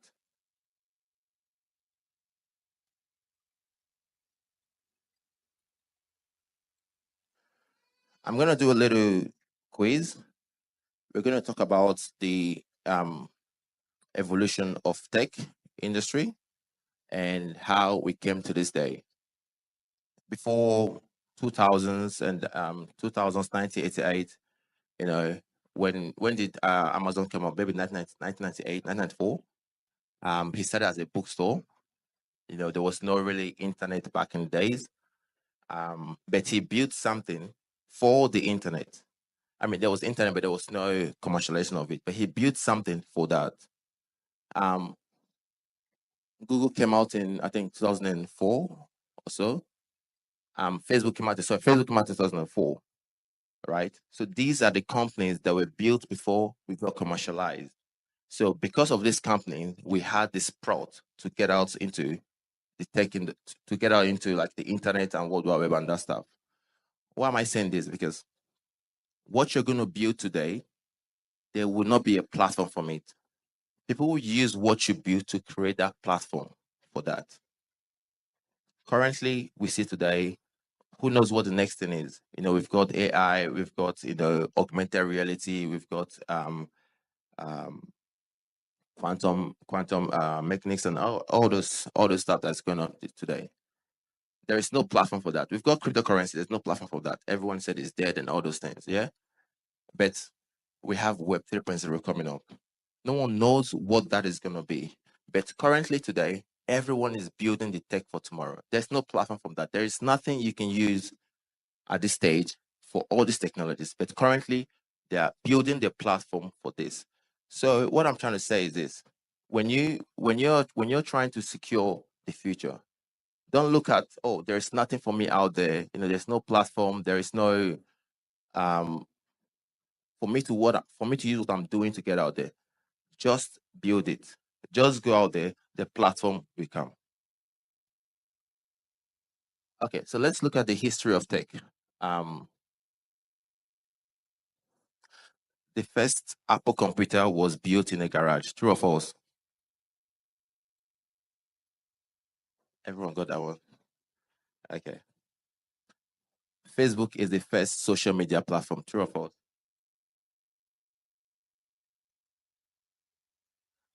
Before Facebook?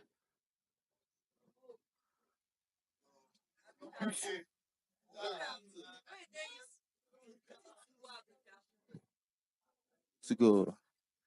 Who knows who used MySpace? Friendstars? Yeah. Okay. Bitcoin is the first application of blockchain technology. True or false? That's true. It was introduced in 2009, and that was the first where we saw the blockchain going out, being out there. Before we had all these cryptocurrency coins, you know, Ethereum and everything. Bitcoin was the first one to come out there. Google was originally called Backrub. True or false?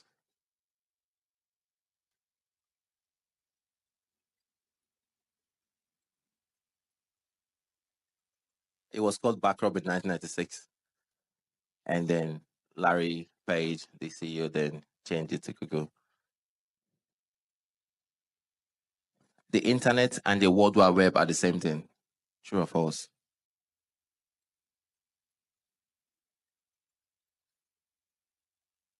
Internet and the World Wide Web are the same thing. True or false? False. Is that?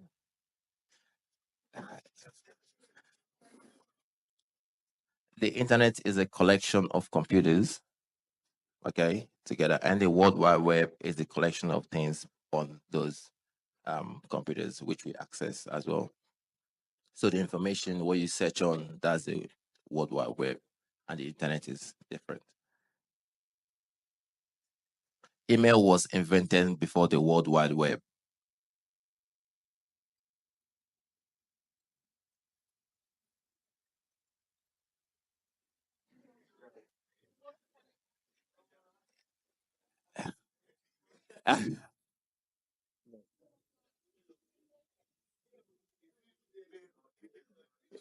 Email, the email was developed in 1970, and Tim Berners-Lee, the father of internet, the World Wide Web, who knows Tim Berners? He came out, that was in 1980. Yeah, 89, yeah. Java is an operating system, true or false? What is Java? Okay. Okay. The first computer mouse was made of wood. That's good. Okay. The first computer was invented by Douglas Engelbart in 1964, and it was indeed made of wood. Wi-Fi stands for wireless fidelity. True or false? True. I have to check this. Are you sure this is true? Nah. Wi-Fi is just a name. It doesn't stand for anything.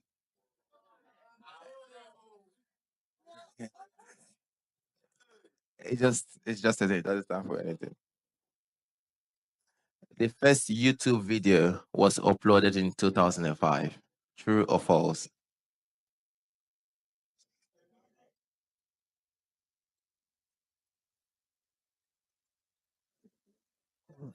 That was true. It was uploaded in 2005. It was called Meet Me at the Zoo by some, I think, a Russian guy or something. Okay, anyways, that's it on my quiz. I want to talk about your resume and getting a job in tech, and yeah, getting a job. So I have some template which I will share with the organizers. He's gonna share with you on how to write your resume and to make sure it's good. Because currently, I'll tell you something, yeah. No one looks at resume anymore. It's called ATS. ATS is a system which reads your resume. It's all programmed. ATS it's a software which is being built. It's called, I think, automated tracking system or so. It scans your resume so we don't have to do it. And what that means is someone programmed that system, yeah, to do that. It works well. Someone programmed that system to do that. So how the system works, you need to know.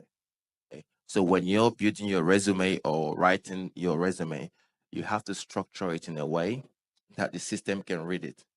So imagine being this very smart person. In fact, seeing the job, you're like, nah, this is for me. I can do this stuff. And you have that confidence you can do. Only to be met by an AI said, nope, not you. Because they couldn't read your resume. That's fact.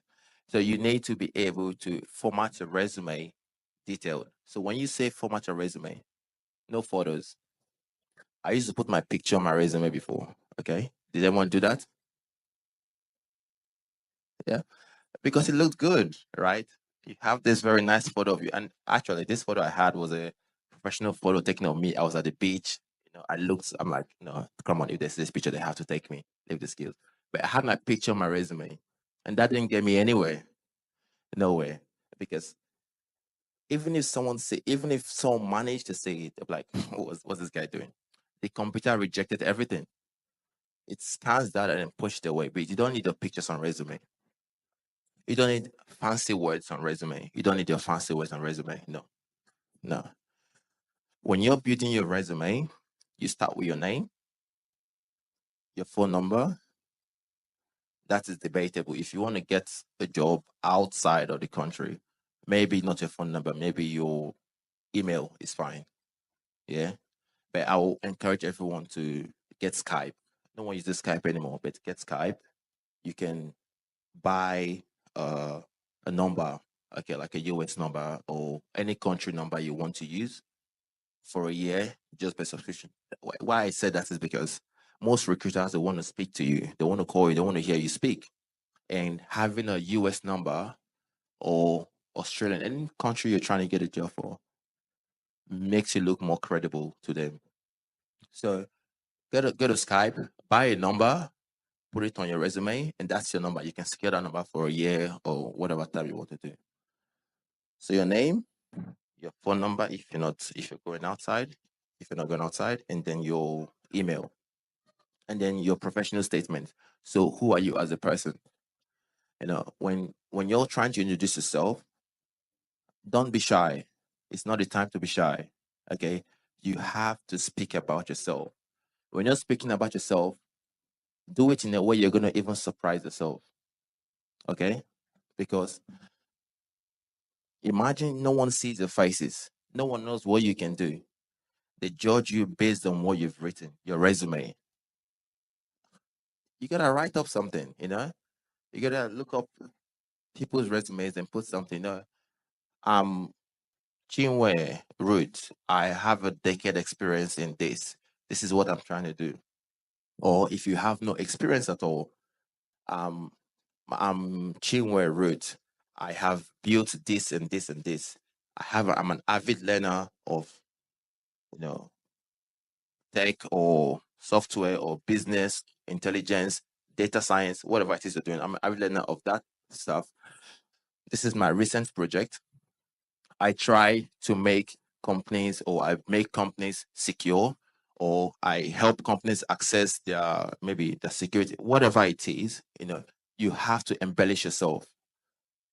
You can say a little lie. It's not new. Okay, put it out there.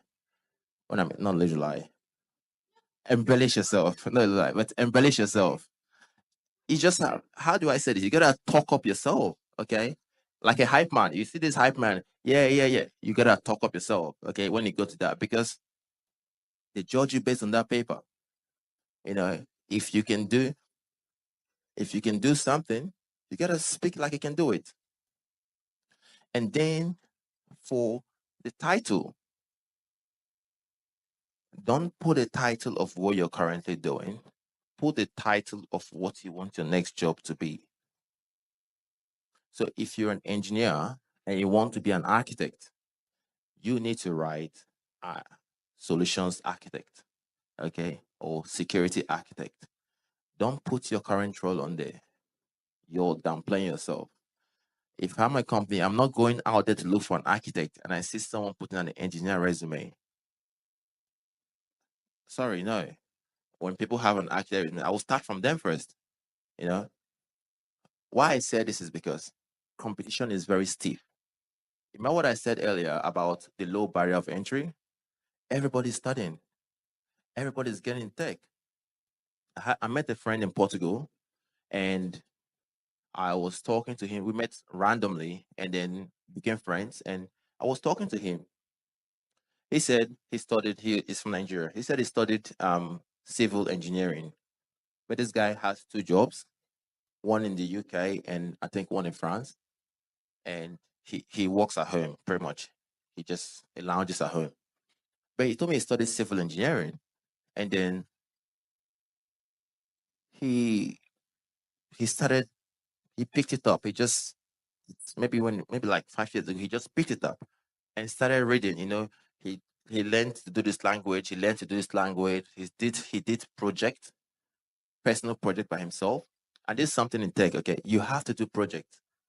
You have to do project. Look out something and try to do a project.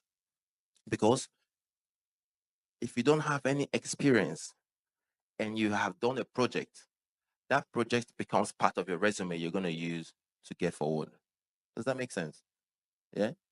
Because if I'm a logistic company, okay, and I build softwares for companies to help them track their shipments and all of that stuff, okay, and you tell me, and I need someone that's good in Python and Java, okay, what am I looking for? And I don't need, okay, let's say I need an entry level, okay, meaning people to help out with the big engineers that are working on it. And I see someone that's have all this beautiful language, he can do all this stuff, okay? But then I see somebody that's actually done something, that has built something. If you're the employer, you're going to pick someone who has actually done something, right? Because you've seen a project from the person. That's very important. So you have to do something, do a project. Okay, school, it's not important. They don't ask for your education anymore. Okay, it's important. Go to school, get your degree, yes. But in the grand scheme of things, it's not important. Everybody has a degree, right? I don't, but everybody has a degree. So it's not important. It's what you can do with your hands. If I need someone for this job, remember, think about this, yeah?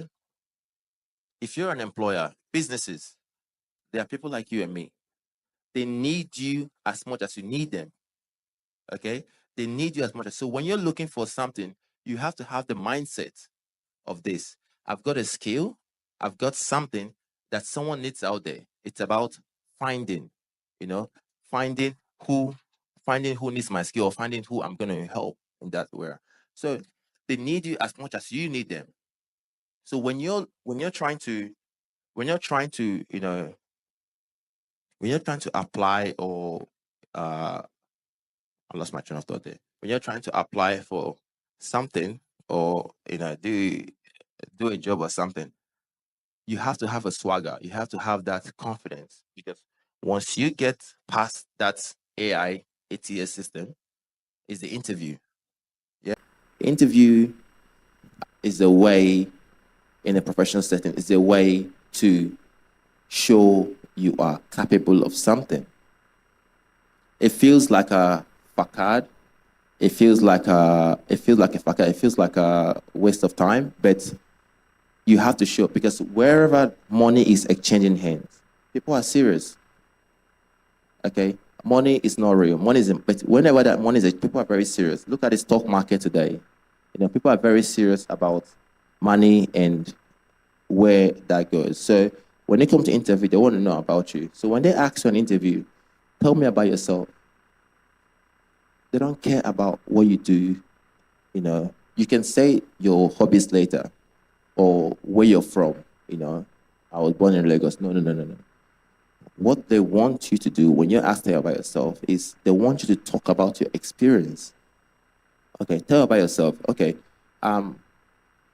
before applying for this role, I was working at this. That's how you start off. My name is David. Whatever, I guess you already know that. I was working at this company previously. In that company, I was doing X, Y, and Z. And before that, I was working here, and that I did X, Y, and Z. And then coming to this company, that's why I'm coming here. So they want to know about your experience. So talk about your past experience that you've been doing when you're looking for an interview. That's what they want to know. Okay? So never miss that point. And at the end of an interview, do you ask questions? You have to ask questions. You have to ask questions. Asking questions brings you in term with the interviewer. Remember, the interviewer can be your coworker the next day. Yeah? So ask those questions to the person. Questions like this. If I were to start on Monday, what would be the first task you would like me to do? Or would I be working on? A question like that puts you in position with the interviewer. It tells the person, okay, they start imagining you. Okay, this is actually my coworker. So what do we need him for? And that gives you a leg up in the interview. Okay? It makes them already see you as part of the team, working for that. Questions you can ask again is, in the next 3 months or something, what are your goals? What are the goals for this position? What do I have to do to excel in this position? Again, you're telling the person, you're ready here. You want to be part of the organization. So any answer they're giving you, they're probably going to use themselves and give you the answer, right? Because that is the expectation, the reality they have for themselves when they work in that company. So don't forget that. So these 2 questions are very, very powerful. There are so more questions which I'm going to share with the organizers. So I'll share you tips on your resume and questions to ask at the interview when you get there with the organizer. So make sure you get it from him. Okay, so back to what I was saying. How to get a job interview. That's what I'm saying. Yeah. Okay. If you are in a position, okay, and you've studied for 1 year, okay, don't be afraid, okay? We don't even know what we're doing nowadays sometimes, okay? Don't be afraid. 1 year is enough. 6 months, 1 year is enough for you to say you can apply for a job, okay? Like I said something, the barrier is very low to get in tech. So 1 year is enough, okay? If you're 1 year into something, start applying for jobs. But make sure within that 1 year, part of your learning experience is that you have done project. 2 to 3 projects you can show up. Get a GitHub account. Put your project out there, okay? So within that 1 year, people are looking for Nigerians because they've seen what we can do out there, okay? Companies are actually applying Africans, Nigerians to come and do jobs. It's a small world now. COVID changed everything, okay? So it's all remote. Most works are remote. So go to those places. Who knows where to find remote jobs? Who's head of Upwork? Who's head of Fiverr? Okay. Who's head of Humana? Okay. So I'm going to share with again some places where you can find remote jobs. So you go on there, brush up your CV, brush up your interviewing skills, okay, and start applying. Apply for as many jobs as you can. And when you see a job description, if you can do 50% of it, apply. You do not have to do 100% to get that job. 50% is enough, and then you learn on the job. We all learn on the job. How are you meant to learn when you don't even work? So 50% from the job description is what you're going to learn. So make sure you see a job, you apply for that, okay? So I'm just going to do a recap of what I talked about because I think this is pretty much the core of what I want to tell you about your resume. So your name, get a Skype, get a phone number out there, okay? Put an email. When you're applying for jobs, try to message the person that is applying. When you go on LinkedIn, when you look at the job on LinkedIn, who is LinkedIn here? When you look at the job on LinkedIn, you're going to see something there. Email the job poster. Send them an email. Message them. Just say, hey, I saw you applying for this. I saw this role here, and you're going to close, but, I tried to apply, but I didn't get an email back. I'm not sure if you got my resume, but if you didn't, here's a copy of the resume. Just put that there. What you're doing is you're trying to get yourself in front. There's a lot of competition out there, so you want to make sure you put your best foot forward. So send them a resume, okay? Put them out there. Let them see it and know that, you're part of the people that already applied in there. So your name, number, email, your professional description, your next role, which you want to be, okay? And your experience. Don't forget to put your skills in there because tech is about your skills. So put your skills in there, okay? And don't focus on one thing. If you want to get into the cloud, don't focus on one thing. Don't be like, I'm just going to study Azure or Microsoft. No, you have to know multiple of those systems. So you have to know AWS, you have to Azure, and if you've got time, study Google Cloud as well. This Alibaba too. So you have to study those things too, as well, to get into this stuff. Again, every year the competition is stiff, so you need to do things that will differentiate you from everybody. Okay, so if you're studying tech, okay, or you want to get into tech, all right, the first thing is consistency. Motivation will get you started. Consistency will keep you going. You've got to give yourself 1 year, okay? Study for 1 year. Go in the background for 1 year. Once you do that, you'll be able to compete with the rest of the people out there. Any questions?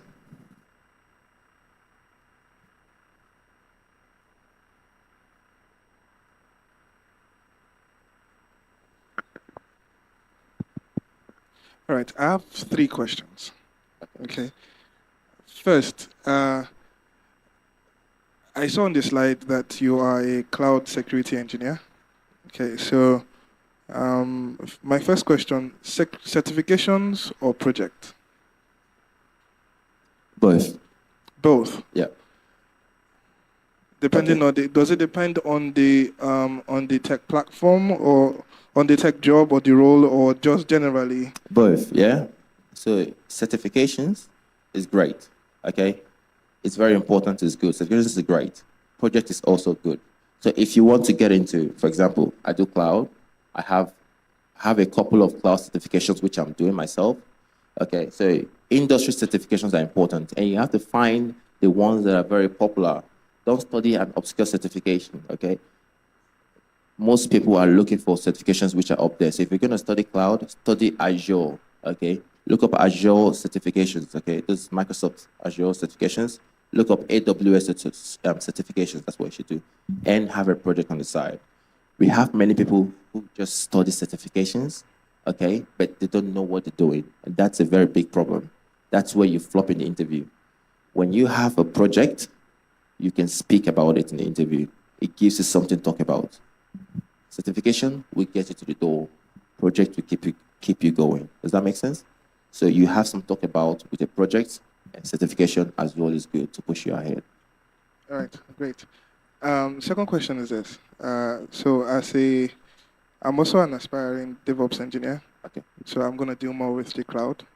And I discovered that AWS is more popular in this space, but the Azure certification is more respected. We are dealing more with the AWS platforms, but the Azure certification is more respected. Now we have more companies, about data shows 55% use more of AWS than the Microsoft platform, than the Azure platform. And we also have the GCP too.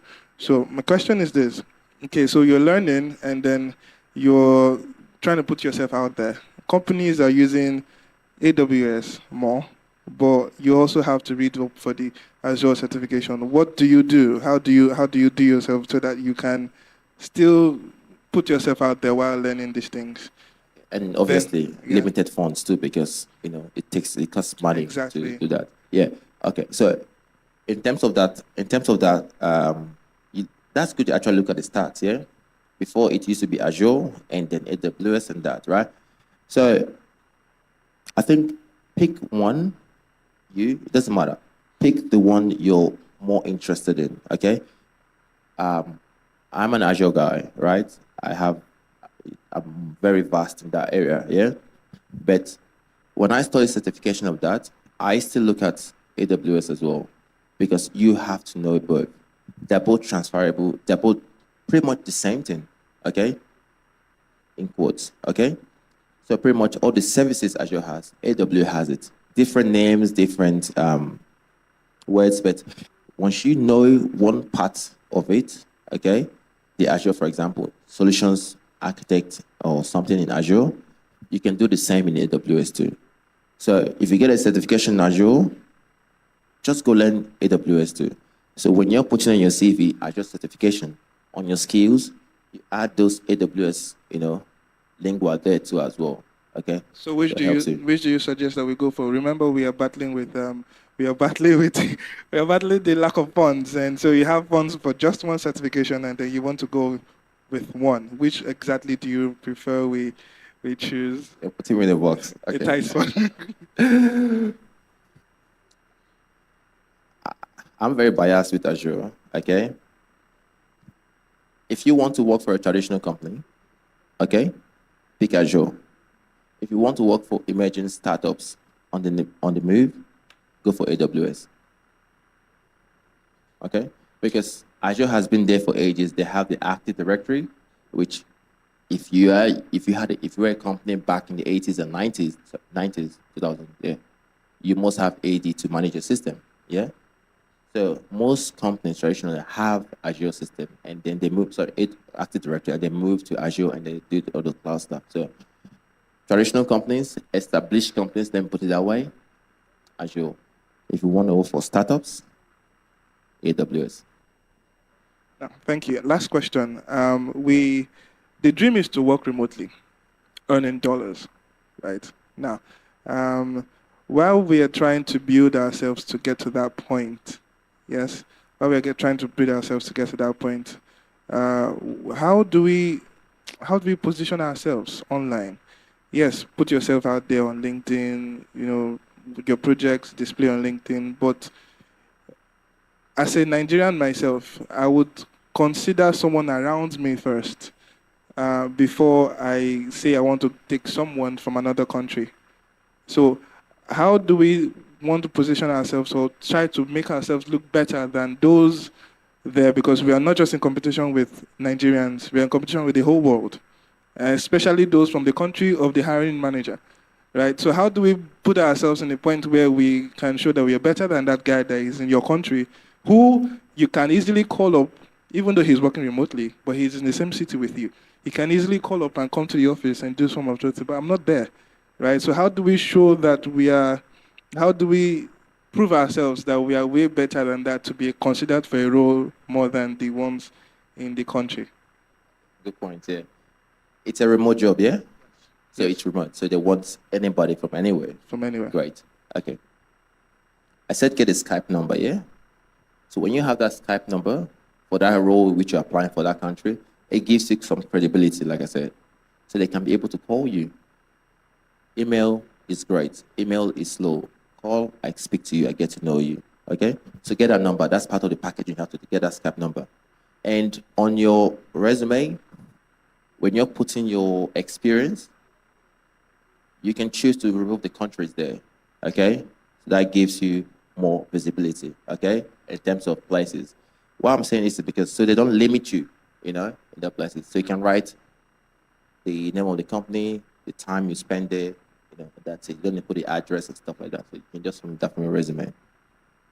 Another thing you can do is message the hiring manager, okay?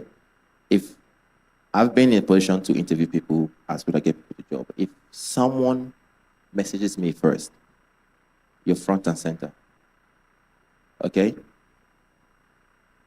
We have a lot of things. Interviewing or getting new people to the company is just one part of the job. It's not even part of our job description.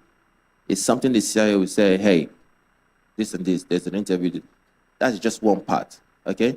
So if someone messages you, okay, you have that in your mind, okay, than hundreds that have already put in the resume application. It doesn't mean I would not go through those people, but I have more ability to look at yours and even chat with you as well because you've messaged me on that platform. So always craft a little note, especially when the competition is stiff. Craft a little note to the person, just explaining something. You can write a message, to the person. You can use tactics, like I said earlier. I didn't get email that I applied for the job. This is my resume, just in case you didn't receive it. Put yourself in there. These are just little tactics you can push to just get yourself in the door right there. And it's always going to be hard, working remotely. But currently, like I said, I've seen people, I've got friends right now who were in Nigeria. They got jobs from here, they were living here, and they eventually moved. My friend I told you I met in Portugal when I was traveling recently, He was in Nigeria working, he was earning dollars while he lived in Nigeria, and he moved to Portugal to stay there on a, what they call that visa, a normal visa. Yeah? Yeah, so it is possible. And remember, the world is global now. It's people like me that are looking at a resume. It's not the white people, okay? It's people like the Indian guy, people like the Chinese people. So it's not just one set of people that's looking at a resume. So don't feel like you have to. I'm trying to make sure you don't have this notion of, you know, racism or from a different country or something like that. But if you can do the job, no matter where you are, I will find you. But first, you have to beat the AI by making sure your CV is well crafted, okay? And then message to get yourself in the foot door to get an interview. Then once you get that interview, you show yourself, you ask those questions. Always ask questions at the end of the interview. You have to say, you have to speak, you have to speak, you have to ask those questions so you can, all these things is just psychology to make sure you're in the mind of the person that you're trying to apply for, okay? So don't worry about country or people. That plays a factor, but not a big factor. You understand? So I hope I answered you.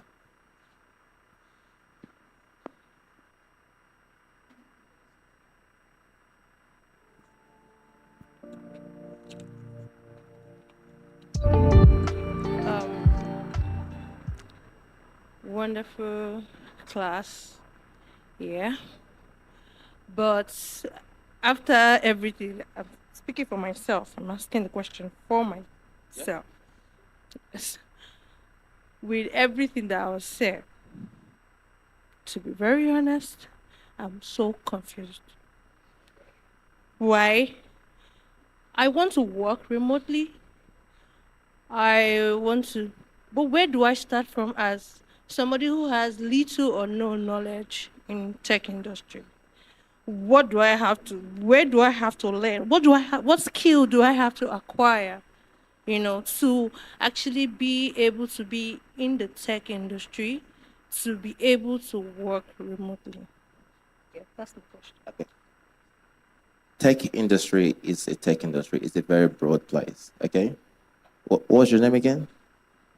Ife. Okay, it's a very broad place, you know. I think I said earlier, you have to know what you want to be or the end goal of what you want to do before you even start. Yeah? What that means is, what do you want to do in tech actually? You know, it's very broad, you know. If you say you want to go in tech, to me, it's like, I'm very confused. Like, what do you want to do? You know? Because you can be a software developer.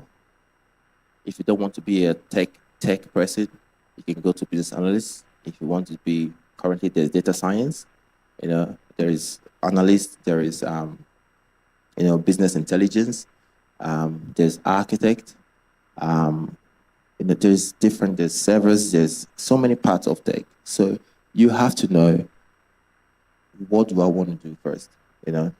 If you know what you what you really want to do, and then we can actually start mentoring. You can actually start, you know, getting that skills to get up there. I can't really tell. It's very hard because I can't really tell you to go study this or study that when I don't really know, you know. Yes. The reason I asked everyone the name and places, I wanted to know who was in tech already and who wasn't. Okay? But most people weren't in tech. Everyone does something different.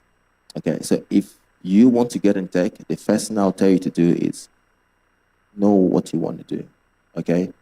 And I know it does sound like a lot, but you have your phone, okay?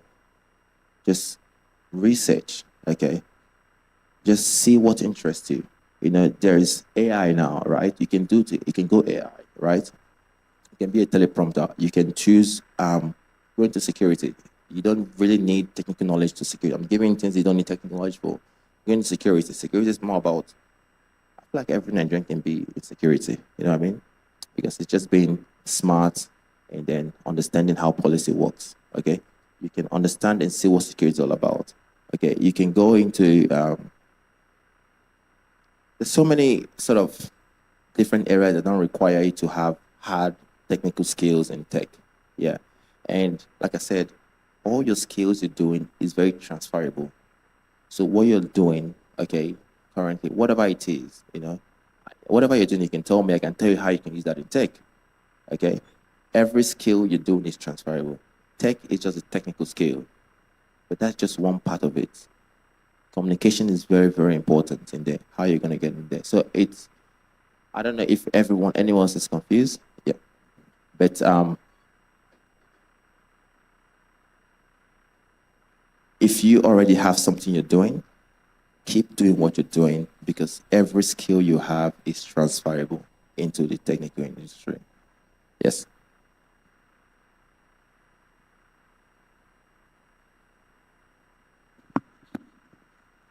Hi, so I don't have a question. It's just like about what she asked.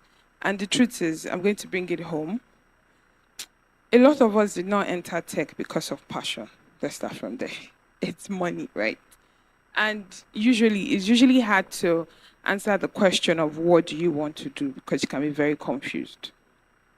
I think the first step is research, right? You actually have to bring out time to do research.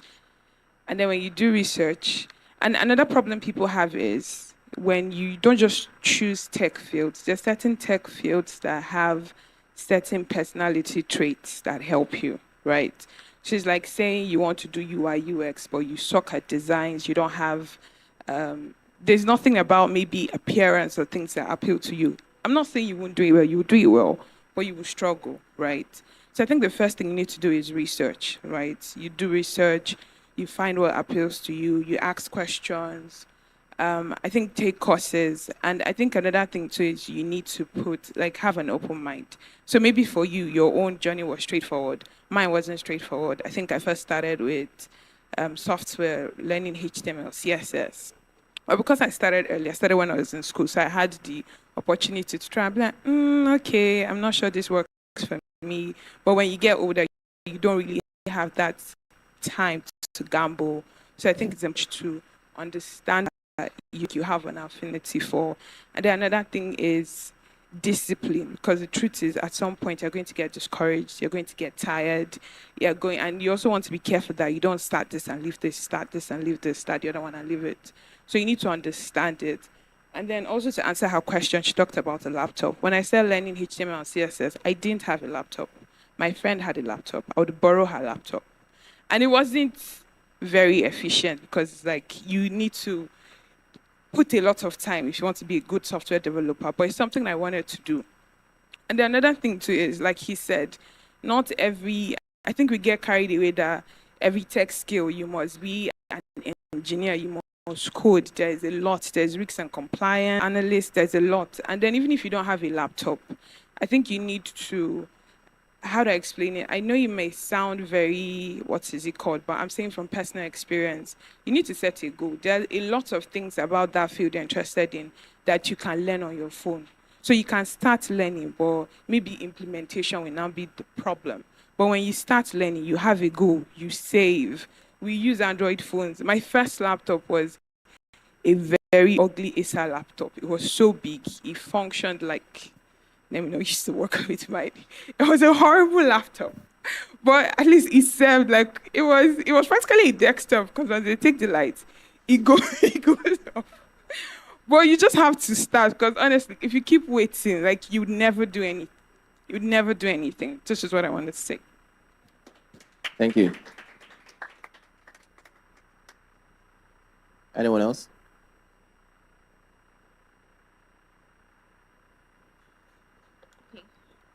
You said you were going to, if you have a tech skill in mind, then you're going to, if you have a skill that you're currently developing, then you're going to point out what particular tech skill it works for. So presently, I'm trying to build my base on project management. So I saw some people, I was going through LinkedIn, and then I went through their LinkedIn profiles, and then I saw the product manager. I was not like, which one is product manager again? I know that in product management, I was taught project management, product, then portfolio management. But I just know that just for managing product, product management. I've actually done my research on Google, but I'm not still clear. How does it relate with project management? Like those two things. Okay. All right. Um, I think let's say similarity between both of them. You have to be detailed oriented. You have to be able to find little things in between there. Okay. So for project, you're managing people. Let me say mostly internal. It can be external as well, but mostly internal. You have a certain sort of goal in mind that you want to achieve, and then you're working with the team to get that done.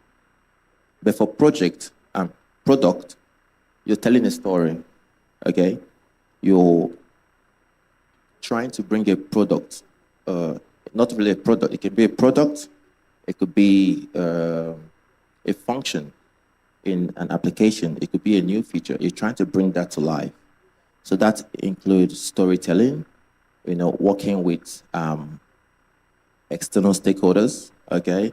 Trying to get feedback, trying to get, engagement from that, and coming back into the organization and putting that together. Because, I don't know, everyone here, if you try to build something or try to do a startup, you're going to have so many ideas, okay? Your mom even tell you, maybe do this. Your friend says this. Everyone says this. But you, as a product person, or you as a person, you have to still strip down to the barest minimum, the MVP. What exactly do you want to achieve? Because it's very easy to get carried away, into so many things. Right? So if you can strip it down to the very barest minimum of, I want to achieve this, this is what I want to achieve, and this is what I want to do. Every other thing is good and great. It's good to have it, but not right now. Yeah? That is what a product manager would do. I don't know if I just sort of explained that proper. Anyone else?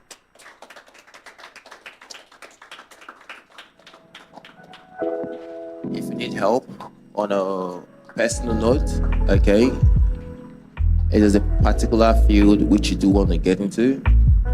While I'm still here, I can definitely have time to speak to you and, I guess, help you get to where you want to get to. Thank you.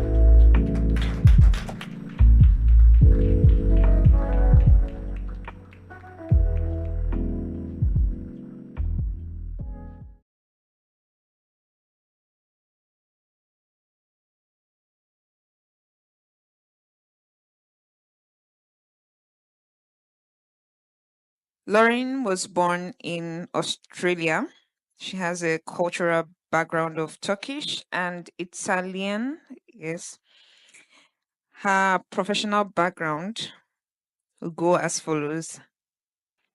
On community development and health, Lauren has been actively involved in community development and health initiatives from a young age. On personal health and physical development education, Lauren uses her expertise to educate others on personal health and physical well-being.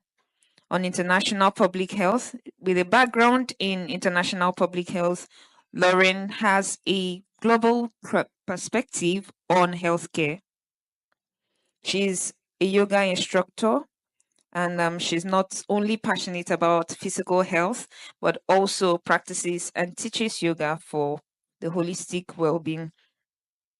She's a well-being advisor and collaborates with businesses and organizations to provide valuable well-being advice and insight.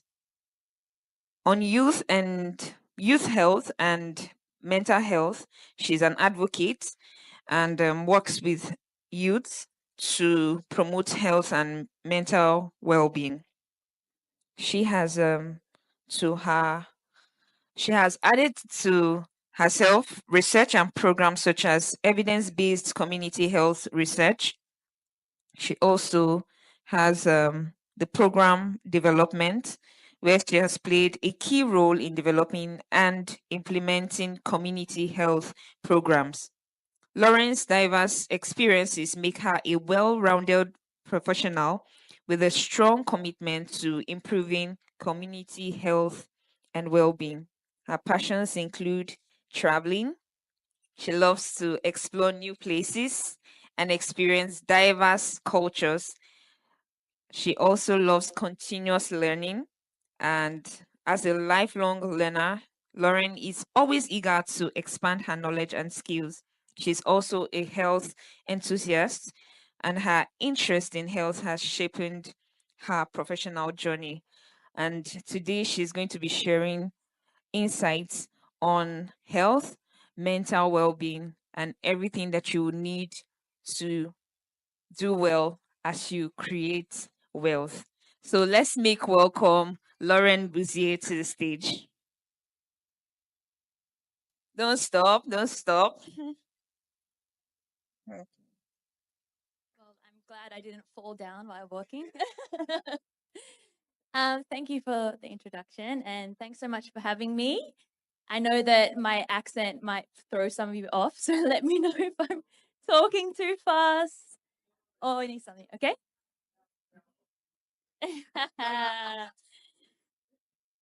Okay, so as she said, obviously health is a really large topic and there's so many things that come into it. So we're just going to brush on the surface today. And obviously I'm here to answer any questions after if you want to delve a little bit deeper, okay? But some of the things, let's put the slides up, we can start. Some of the things we might cover today in the slides, if you can see, is just mindset in general, starting stress, sleep, physical health, nutrition, and obviously that link between health and wealth and success, okay? Personally, and I think a lot of us can agree, if we're not healthy, we're not physically and mentally there, we can't succeed in our jobs or our passions or anything that we're going after, okay? Imagine a world where you yourself are in optimal condition, your body and mind, so much so that you don't have to be worried about going to hospital, you don't have to be worried about your next move, okay? So this is the aim, to be in the optimal state for work and enjoy your life. So what I want to say here in the beginning is just, I think I'm on the third slide. These things are pretty straightforward, but something we don't always think about, right? Without health, if you have bad health, you're going to have to go see the doctor. You're going to have to invest in getting healthy, right? Before you even get to start work, before you even get to start your passion, correct? Yeah, okay. When you're healthy, you're oxygenating your brain, you're creating movement in your body, you're creating a set standpoint to start to be productive, I should say, okay? Everyone knows when you're feeling down, when you're feeling in such a state where you're lazy or unmotivated, right? That can be linked to health. How can it be linked to health, okay? Because when we don't move, when we don't see the sun, when we don't nourish our bodies, we're not able to cognitively function. You see how they all link? We'll explore that more, okay? Fewer sick days, obviously you're not taking days off. Long-term financial security, an active lifestyle means you can work longer, you can contribute to your own passions and desires in a longer time period, right? And obviously quality of life. We don't just work to get, yes, we work to get money, but we also work to have a nice and great life where we can enjoy ourselves. Yeah, when we can play with our kids, when we can go see our friends, we want to be at that state. We're not going to feel so tired after work we can't do anything, so depleted of energy that we can't even, go see our friend. It has to be a balance, yeah? Okay, there's a little activity. So I just want to get your insight about where you're at your health in some ways. So hands up if you sleep between 6 to 10 hours a day, a night. 6 to 10. And that means in a straight line, not like I'm going to sleep at 10 p.m., waking up at 1 a.m., staying up, then going back. Anyone? That's good. For me, it's a no. Do you know why? For me, it's a no, because I have little kids. So that's another point I want to make. Every life stage you have, every experience you have will impact your health. it doesn't necessarily mean it's a bad thing. It just means we have to adapt to that. We want to be aiming to this amount of sleep. Yeah? Okay, hands up if you ate a piece of fruit or had vegetables this week at all. Good. Should be every day. Very nice. Okay, hands up if you drank like a soft drink, so Coke, anything like this, more than twice this week. Yeah, okay, that's fine. How about who's moved their body today? Who's like actually done some movement? Pretty much everyone here. Yeah. Okay, last couple of questions. Does everyone have someone that they can confidently say they can speak to about their worries? You can call someone up right now. If something's happening, you can say, yeah, I can talk to you. Anyone? There should be more hands up than that. I hope so. You can call me if you need, okay? I'm here. And lastly, hands up if this week you've taken some time for yourself, meaning not time to do your work, not time to do something for your family. You've done something for yourself, whether it's, I don't know, had an extra long shower if you could, or gone to get your nails done, or whatever it is.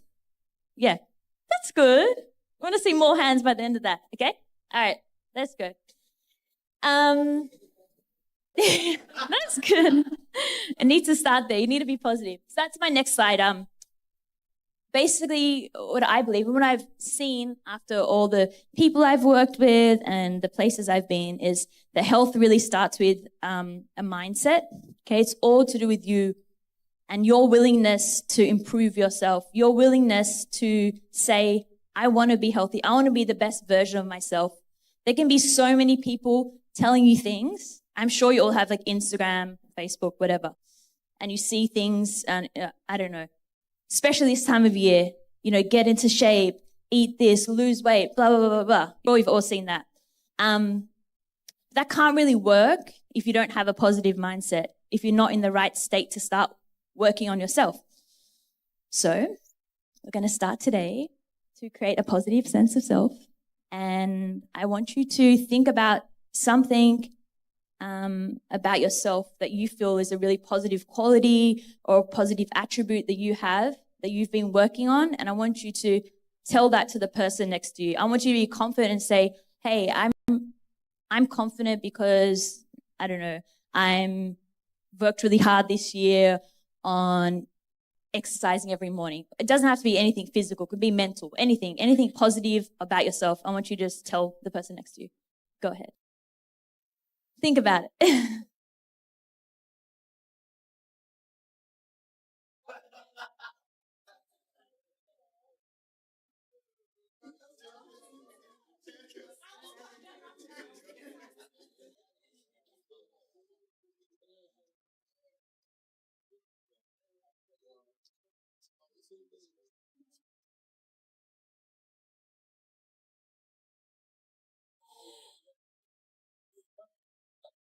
Nice. Keep talking. I like that. Anyone want to share their positive attribute? Anyone super confident and happy? Yeah? Anyone? Yeah, okay, this guy, the actor.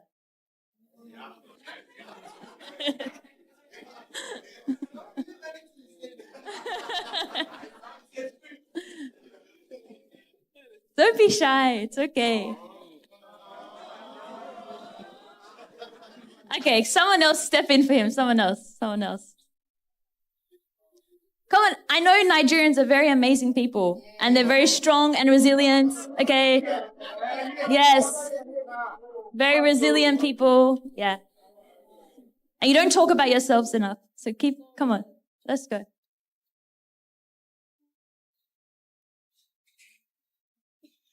Wow, thank you. Okay, good afternoon, everybody. I am Gideon. I'm a pianist by training.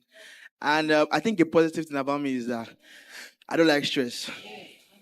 Good. I don't like stress. So I try as much as possible to deliver on my job, but still take out time to, like, personal time. Perfect. Basically, yeah, that's what I mean.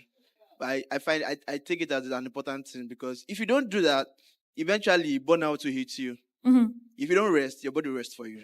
Exactly. come to- Yeah.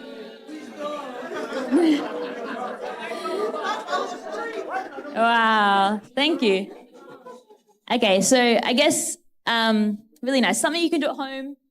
It sounds trivial, but it actually works. Once you start speaking to yourself and believing what you're saying, it turns into action, right? Every action creates, the next step. So go home, write some positive things and affirmations that you want to see yourself in, right? Write them down, look in the mirror, actually stick by it. It might sound silly and funny at first, but really this mindset and getting your mental health in the right state is really important in your journey to health and wealth, I believe. So let's go to the next one. I just want to get an understanding of what kind of health means to you. Everyone has a different definition of what health is specifically. I just want you to go on your papers and try and write like a little definition or mind map, however you learn. It doesn't have to be bullet points, whatever, about what kind of health is encapsulated for you. And then we're going to go over that, yeah? So just take a minute to do that. My imaginary stopwatch.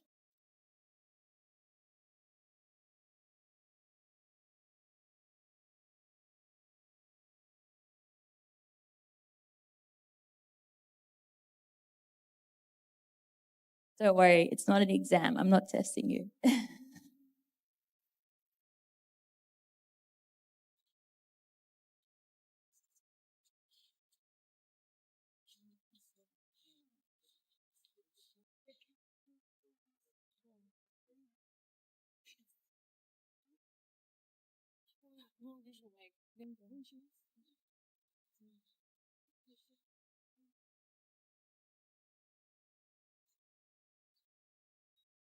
Anyone have a definition for me that they want to share? Yeah. Yeah, she said it. What did you say? What did you say? Did you say something? Yeah? Yeah. Sure.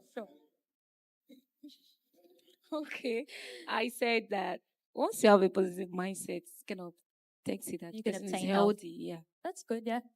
What else? Think about what are the other components of health? Who can add to it? I see health as the quality of life Yes. that I live. So, for example, if we live up to 50, it's only two people live up to 50, and I'm healthy, I don't have to go to hospital. I can still run, do what I have to do, as opposed to living to 50, but you're in and out the hospital, you're sick, you can't do stuff. So the quality of life is very important when it comes to health. Yeah, perfect. That's really true. You can't define yourself as healthy if you don't have quality, which means you need to have reduced time, reduced disease. That's one part of it, right? What I'm trying to get at is health doesn't have one single component. It's a multifaceted, holistic approach to your living, okay?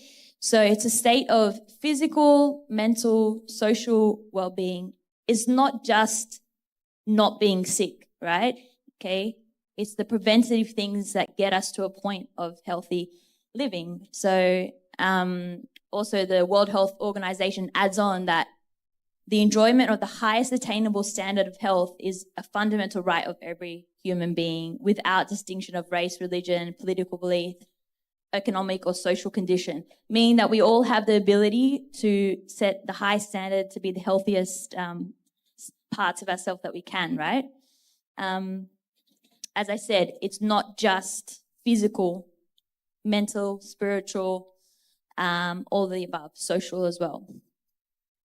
I want to get into a bit more of the mental health awareness because I think it really connects to either starting your own business or getting into the workforce. I think you would agree that your mental state is going to be what's going to be pushing you towards doing well in that interview, writing the CV, like David said, in a positive way, speaking about yourself, continuing to work and be motivated and consistent.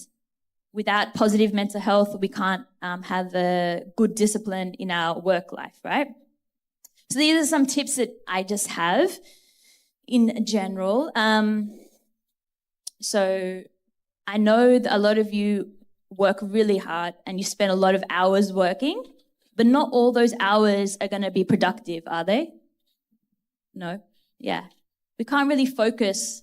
I don't know about Nigerians because I feel like they can focus much longer than everyone else, from what I've seen. But we can't really actively focus at the highest state of brain development than more than about 30 minutes. So it's good to have little short bursts and breaks throughout the day, whether it's just having water, hydration, very key, or just literally standing up if you can, okay? Changing your body movement, changing your perspective. It's really important to just keep those brain juices flowing. Another one that I always talk about is getting outside and connecting with nature. We're humans and we need to, we work with circadian rhythms. Does anyone know what that means? We work, yeah? It's a rhythm of our sleep and wake patterns to do with our brain waves, okay? So these change with light and dark. These change with activity and non-activity, the rhythm of our being. It's really important that you go outside and get sunlight, vitamin D, okay? Because your body needs to know that you've been active during the day and then your mind can rest at night. If you don't get out, if you don't see outside four walls, you will often find it really hard to sleep and your brain functioning will lower, okay? So I'm not saying go and stay outside for hours and get sunburned and get irritated. I mean, just go outside, feel like a little moment of connection, breath, okay? And then come back and do your work. Don't force yourself to continue to work. I have to finish this, I have to finish this. If you're not in the right mindset, if you haven't had those breaks, it's not going to work for you. You're not going to be able to focus. Yeah, okay. I think coming back to that, what is really important is starting your day off properly, your morning. Does anyone have some kind of morning routine or something they do in the morning to help them wake up? Or you just wake up and do what you have to do, see what the day comes? Yeah? Pull-ups, that's good. Movement's really important. Yeah, sure. I'm going to talk about that later because like I told you about your brain waves, you're going from alpha to beta to gamma. So meaning that our brain is at rest and then we slowly wake up during the day and we become more active. If you jump out of the bed, we're going to speak about this later, so I won't talk too much. But if you just jump out and go straight on your phone, which I know a lot of us do, it's probably not the best. And I'll explain later, okay? Like going on for mental health, obviously connect with loved ones. Who's hugged someone this week? Anyone had a big hug? Please hug someone. They say humans need like at least 8 hugs a week. Yeah, for sure. It develops... Please hug people. It's true. We need oxytocin, the love hormone. We need this to function. We need to feel dopamine. Anyone knows what dopamine is? Feel-good hormone. We need oxytocin. And this comes through human connection. Yeah, we're not here to live by ourselves. We need to have human connection. Okay. So I need you to be... You've been suffering. So I need you to find someone to hug. I need you to speak to people, okay? I need you to have the open communication. It's easy to sit by ourselves and just scroll through and maybe send a message here and there, but true human connection is really powerful, and I'm sure you've all felt that and know that, yeah? So continue it, because it's not just something that feels good. It's backed by science. It's backed by research. We need social connection to thrive, to be in a mindset to work and to get where we want to go. That's what I call a positive workflow state, okay? And like Sir said over here, you can't be stressed, so heightened and stressed before you get into that state. You have to be at a good mindset, okay? Let's move on. Okay, so next slide. We're going to talk about, in doing these things, we need to find movement and breath. So our physical health is connected to our mental health, and our breath is really important. Breathing, it sounds simple, but you'll see a lot of people holding their breath during the day, not knowing how to calm their body. Okay, so I want to show you some exercises you can do during the day, during a work day, whatever. to get in the right mental state. And these are breathing exercises. So is everyone ready? So everyone can first stand up. Just for a moment. I know you've just stood up, but let's get up. And you're just going to start to just close your eyes and just twist side to side like this. Let your arms be really floppy. Release everything. Good. And then you'll come to stillness, okay? We want to stand in something we call in yoga, Tadasana or mountain pose. So I'm just going to put my mic down for a second.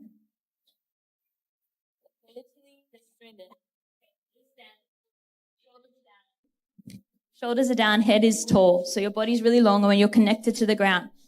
And we're going to close our eyes. We're going to focus on breathing. So we're going to breathe in through your nose and out through your nose. And I want you to just keep your feet planted, but imagine, feel your body swaying side to side. So we're testing our balance here. We're testing our neural pathways. So you're going side to side. Yes. Just feel slow. And then back and forth. Just relaxing. And then you're going to stand really still. Pull your feet down on the floor and imagine your fingertips reaching towards the ground and your crown of your head growing really tall, and you're breathing. And you're just resetting your body here. Very nice. Okay, open your eyes. Good. Let's sit down again. Dora, I'll get you back up. I just want you to feel the shift in balance in your body. Okay, so we're going to do something called a belly breath. It's really good if you're feeling really anxious or nervous. You can't concentrate. It's breath from your abdomen. We need to breathe from our diaphragm to get the most powerful breath. And we're going to breathe in and out through our nose. We get more oxygen that way. We filter more dust and bacteria. We don't get as much carbon dioxide release from our mouth. So we're going to breathe in and out through our nose. You're just going to put your hands on your belly, both your hands, and you're going to breathe in so much that your tummy comes out, hops out. So you get a really big belly. Do you feel that? And then exhale through your nose. Bring your tummy all the way into your abdomen. You should feel instant calm already. Inhale again, all the way up. All the way to the tip of your breath, and exhale completely. Good. Now we're going to add something on here. Another element to the breath. Everyone, you're going to inhale, and everyone go, like sigh out. Good. Yeah, got it? So you're going to do that same, you'll do that same breath, but close your mouth. Do it with your nose. So it sounds like this. Good. Close your eyes and do that 5 times. You might feel your head feeling a bit light. That's okay. That's normal. You're reoxygenating your brain and you're getting focused. Good.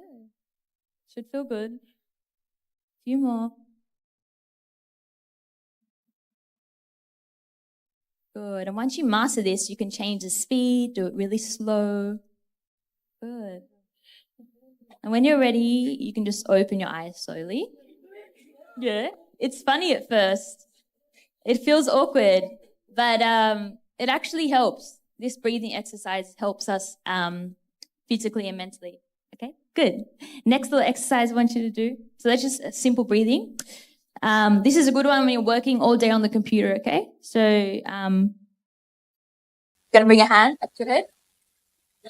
Open your elbows, touch your hand. Put your chest up. We need to release our neck and chest when we're always down. Head down all the time, right? So open, open, open. Press, press, press. And then chin comes down. Let your elbows try and touch each other. Pull your chin down. You should feel your neck kind of opening up, right? Good. Do that again. Inhale, open. Completely. Yes. And then exhale, come down. Good. Come back up. Yeah. Oh. That's a nice, simple one you can do. Yeah, shoulder rolls. Basically, what happens in our society, our head is always down, right? Because we're on our phone. So it causes a lot of tension in our spine, in our neck. So we really need to open that up. And why that's really dangerous is, what is the connection between your brain and your body, your spine, okay? So we need to ensure we can open this up so we can have oxygenated blood, so we can move through the day. That's just some exercise. I don't have a lot of time, so we won't go through everything, but I might go through more later, okay? All right. So that moves into more physical health. As you can see, I always connect health in different ways. It's not just about mental, the physical plays into it. You'll find that if your body is sore, if you're sick, right, you don't feel good mentally, right? Yeah? In the same way that if you haven't moved your body, what do you feel? Stiff, and you feel lazy, you feel tired, and you can't even do anything. So they both interrelate. So we talk about physical health in terms of how much we should be doing. Obviously, this is controversial. It is somewhat controversial because everyone has different goals. Some people might want to be maintaining their weight. Some people want to lose weight. Some people just want general health. Okay, but in specific, we should be aiming towards at least half an hour of some kind of movement per day. And then if you're getting into the more depths of it, you can do more intense work, which I'll show you later. A lot of people just think physical activities, just going to the gym, running, doing these things, but it doesn't have to only be that. Who sweeps the floor here? Anyone? Yeah? Who picks up things off the ground? Who walks to the bus station? You know, these things are called incidental movement exercise, and don't take them for granted. These movements are very important to everyday life as well, okay? You don't want to be sedentary, meaning not moving at all. That's a recipe for disaster for everyone, okay? We want to try to move. So a powerful thing is physical activity can eliminate the mortality risk associated with a lot of different conditions, poor sleep, diabetes, blood pressure. So physical activity always comes up in research articles as a powerful tool to reduce all these things, okay? So that's no new news, okay? The new news is that everyone talks about different ways to do this, what exercises to do, how to do them, which can get confusing for people, I understand that. But the best way to see it is you want to be getting enough cardiovascular exercise, meaning your heart is going to be beating faster than it is sitting down, yeah? Muscular endurance as well, and strength. I know for a lot of women, for example, there's this belief that you shouldn't be lifting weights or doing strength exercises, but it's really important for everyone, especially as you get older. Conditions like osteoporosis and falling down, all these hip mobility issues comes from lack of strength. So I would really always recommend integrating some kind of strength activity into your movement. Anyway, this is, if you see the slide, I'll show you, just to get an idea of what you should be doing. I don't know, it's not here. But this is the health recommendation. Yeah, so basically it says, if you can see there, at least 150 minutes a week. So it's about 30 minutes a day. And then two days of the week doing a more intensified exercise, so a planned exercise, yeah? So whether that's, you see the photo, doing push-ups, doing pull-ups, doing a weight-bearing exercise. All these can add up. So you don't have to do 150 minutes in one time, yeah? It all starts small. So even 5-10 minutes of your day. Like I said, everyone has their own lifestyle. Everyone has something that's happening, families, carers. I acknowledge that everyone has a different starting point and different goals. So just try to do something, okay? And then I think we kind of went through this. The benefits of exercise are clear, researched, reduce stress, boost self-esteem, improve blood sugar, strengthen heart, mood, sharpen your focus. Okay. If you ever feel like you literally can't think or you're feeling very unmotivated, I always recommend to get up and do something active. The latest research that came out was something called an exercise bite. Anyone might understand what that is, an exercise bite? It's basically saying that having a bite of exercise, a very small, short burst of exercise, is even more powerful than doing nothing at all, okay? It can give us sharpen mental focus. It can start our blood flow. It's really powerful. So what that research showed is that you don't have to have a lot of time to exercise. as long as you're getting moving and doing something. Okay, you have to start somewhere. These are the kind of things I tell people. Okay, start small and simple and build upon it. It might mean 5 minutes of exercise in the morning that you know from a friend that you've looked up, and adding on that every day. Okay, making a visual plan or program for yourself. Some people are visual learners. Some people need accountability and to tick things off that they've done it. Everyone is motivated in different ways. For me, that doesn't work because I'm not going to follow that plan. For me, I need to be accountable with my friends. I need to be personally motivated. Okay, so everyone's different. I would say have some simple equipment at home. Does anyone have like any weights or skipping rope or anything at home? Yeah? Anything can be turned into exercise. So if I came to your house and you told me, I don't have space, I don't have anything to work with, how am I going to do this? Okay, you literally just need about this much space to be able to exercise, okay? Even a step. There's so much you can do with this step right here.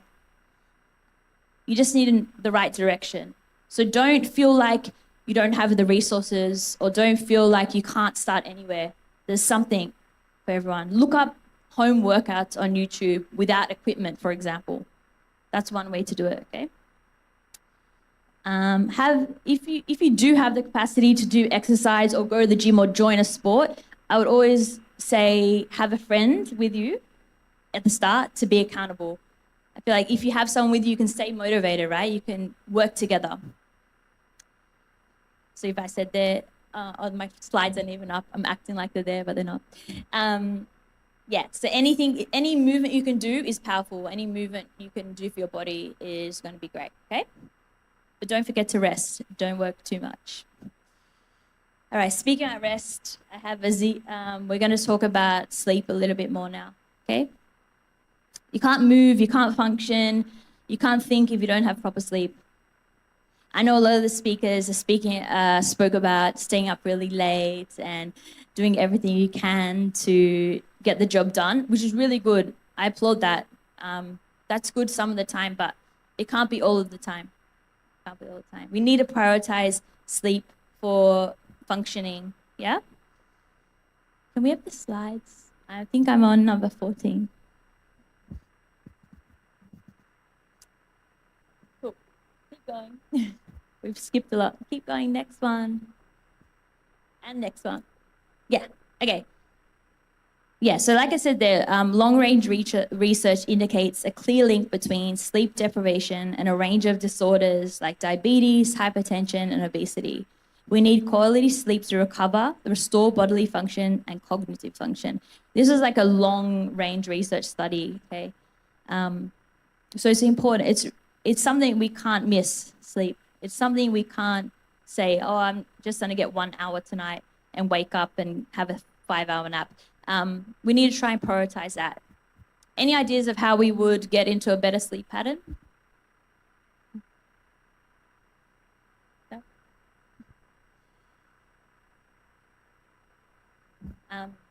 No? No ideas? That's okay. So I'm going to show you, go to the next slide. I'll show you a diagram of the circadian rhythm I was talking about. Put the next slide. They're falling asleep in there. That's probably why. Okay, I don't know if you can see, but this is the rhythm of our bodies. So obviously we have a wake period, sleep period, active period, okay? If you just look up circadian rhythm, it's really interesting. And you often have, if you have some kind of smartphone, you often have like a sleep tracker or a monitoring of a sleep, which is interesting. But here it says, you know, you're waking up here, you have the best coordination by around 2 p.m., 1 p.m. in the afternoon, fastest reaction time, best time to do exercise, your highest blood sugar as you're going into the night when you need to eat dinner. And then obviously you start to calm down your body. Your nervous system starts to calm. You start to get ready for sleep. They say the optimum sleep time is about 10 p.m., but obviously it depends on what you've been doing during the day. But try to sleep when it's dark. That's what I'm going to say. Try and sleep when it's dark. Next slide. These are just some sleep hygiene tips. Yeah. I know, it's very hard, but to reduce screen time close to your sleep, so like half an hour, 1 hour before you sleep, trying not to go on the phone. Yeah. Sleeping complete darkness. So your mitochondria develops and your brain cells develop best in darkness. That's also why screen time is not good. All the bright lights affect your brain waves before you sleep. So try and do that. Be consistent with your night routines, meaning try to find a time that works well for you to go to sleep and continue that. You can try music, meditation music, relaxation music, anything that gets you in a calm state before sleep. You want to set yourself up for success in sleep, okay? The next one, use your bed, like your bed, for just sleep and like intimate purposes. You don't want to be doing a lot of work or something on there that's not related to sleep, because your brain remembers that. It sounds a bit trivial, but we want our bed to be for sleep only, yeah, or intimate purposes only. Adequate sunlight, I've explained that already, why that's important. Airflow, an important one a lot of people do is if they don't sleep well, they'll nap. But if you nap kind of past 3 p.m., past 4 p.m., and you have, say, like a 2-hour nap, right? That kind of throws you off for the nighttime sleep. The most productive nap is about 30 minutes. They've done research on it. I think it's about 27 minutes exactly. They've done the best research on the time of a nap to get you back into active flow, right? So try not to nap for too long, but they are good. Okay, now let's just move on. I know I'm talking a lot, so let me know if you have any questions in between. I think this is kind of going to be the last little bit about the component of health is nutrition. So, nutrition. Now, this is one of the ones that always has debates. As Pastor was saying, you know, people always feed you information about the best things to eat, the newest diet to go on, the best way to lose weight. You get a lot of this information, the best way to gain muscle, the best way, and it's all through food. And importantly, food is like your medicine, okay?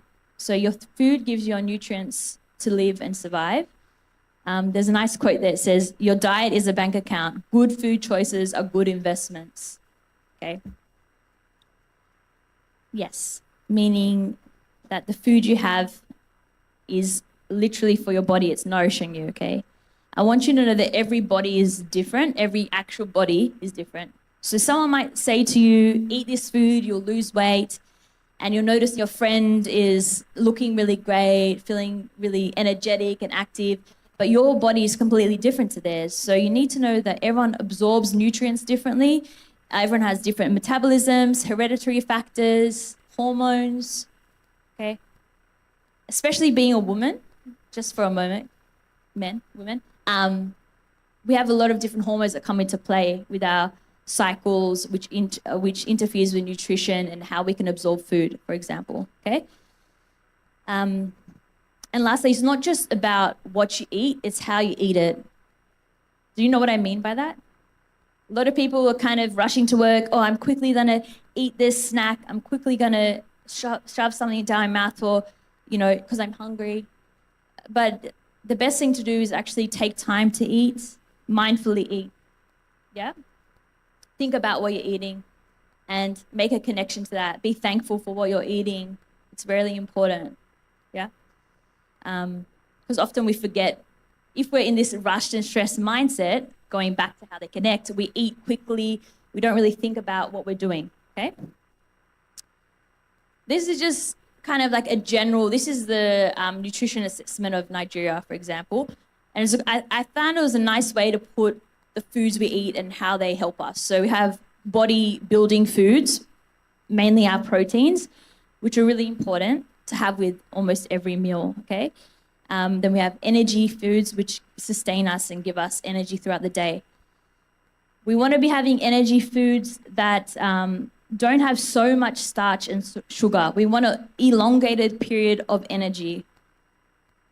So the best way to explain that, for example, is if you had the choice between like a white bread and a whole grain, I would always choose the whole grain because we get sustained energy. It's okay if you sometimes have the white bread or the quick starch, but we want to go for the long sustaining energy foods, okay? And protective foods, obviously fruits and vegetables provide lots of vitamins, minerals, everything we need, okay? Everything we need to prevent disease is basically in food and in herbs and in nature. Everything we need is in there. We just need to know how to eat properly, okay? I don't want to go too deep in exactly what you should eat and how you should do it because, like I said, everybody is different. And I'm happy to give some advice if you have some questions about that personally. But in a whole, I can't really speak to everyone. All that I know specifically is that we should be aiming to have the most whole foods as possible. Does anyone know what a whole food is? Yeah? So it's basically a food that it comes in its natural state. Instead of getting the Endomie noodles, which has everything in there, we're going to have the food from its natural state, original form, okay? If we can. Anyway, so obviously as working people, this is just a nice picture of some snacks. Snacks are really hard for people. I know it's easy to grab anything on the way, but as our participant here, she's a meal prepper, right? Which is really important, I think, when you're a working person and you're dedicated to a business. You don't want to be thinking about the food you're making all the time. You want to try and be prepared beforehand. Having healthy snacks at your desk, having something you can reach for, okay, is really important. This is just some images of some things you can do and portioning. I won't go too deep into it, don't have much time. I wanted to go to the next slide. I just wanted to, did anyone know what these things are? These are all here in Nigeria. Can anyone tell me? What's the first one? Cool. Anyone know what that's good for? Huh? This is really high in vitamin C, very good for your blood sugar, high antioxidants. So what I'm trying to point out here is that Nigerian, you're really lucky. You have really great superfoods with high mineral content, high vitamin content. If you know how to eat them and know what to do, it's great. I wish I had these in Australia. What's the second one? Tiger. Yummy. I really like those. So it's not actually a nut, it's which is interesting. It's a fruit. It's a good source of healthy fat, really high in vitamins, very rich in vitamins. Next one, everyone knows, green plantain. Unripe, sorry. The reason I say unripe, plantain's fine in its ripe form, but the reason I'm putting a spotlight on the unripe is because of its prebiotic fiber. So it provides resistant starch and it allows us to have elongated energy, which is really good. So that would reduce your blood sugar, yeah? Instead of having ripe all the time. Next one. No, go back. Sorry, the slide. The next picture is bitter leaf. Yeah, bitter leaf. Yeah, there it is. Next is bitter leaf. So obviously good for medicinal needs, obviously. Has really high potassium, like the most potassium you need is just from that leaf. High in vitamin C, A, and K, very good. Next one, I'm just gonna go through quickly because I don't have much time. This one is interesting. I haven't seen it in Lagos, but it says it's popular in Nigeria. It's the baobab fruits. Baobab fruit? It has another name. Yeah, okay, so that's really good for iron absorption, bones and skin. And the last one is soursop. Very good. This actually, studies have actually connected this to reducing like nervous diseases and mental health diseases, which is amazing. Not many foods do that, like depression. It can actually help in some forms, the leaves. And it has connections with reducing cancer, which is really interesting. Anyway, we're nearly done. So next slide. These are kind of my top tips. Take food in its most natural form, as I said. Read the ingredients carefully on a food. I can't stress this enough. You see a packet of food and it says healthy, low sugar, low fat, okay? You think, wow, I'm gonna eat this, it'll be great, okay? But this is all marketing. You need to look at the back. You need to look at what the ingredients are in these foods. If you see that the first ingredient is sugar, please forget it. If you see ingredients that are numbered or you don't understand what the words are, please don't worry about that food, okay?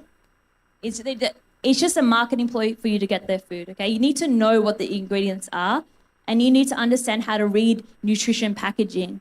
That's something I won't have time to go through today, but it's something I implore you to learn about, okay? We want to be looking for things with high fiber, protein, and reduced sugars, okay? Focus more on quality of food, very important. Have healthy snacks available. Pre-make food if you can, to have it there, okay? So it reduces your need to go and get something unhealthy. Always have rich protein, satiating foods available, meaning that the food that keeps you full is something on your plate needs to be protein, you need to have carbs and vegetables. You need to have a whole spectrum on your plate so you can stay full, okay? Just pointing out, I want you to know that it's okay to crave food and to want sugar sometimes and to have food that might not be seen as healthy. It's okay. You don't have to demonize yourself for sometimes eating badly. Okay, I think this is something we all think we feel bad about it, but it's okay to have things in moderation. I read something the other day. This lady said, okay, I'm on a diet. I'm going to eat healthy. And then she said, I'm going to eat one cookie. But she didn't, because she was so obsessed with being so healthy and so perfect that as soon as she had that one cookie, she couldn't stop, right? So you need to get to a point where you feel confident enough to say, I'm allowed to have a little treat, I'm allowed to have this and be okay, yeah? So it's a mental game as well. Proper nutrition leads to good cognitive function and overall health, okay? I'll just leave that there for now.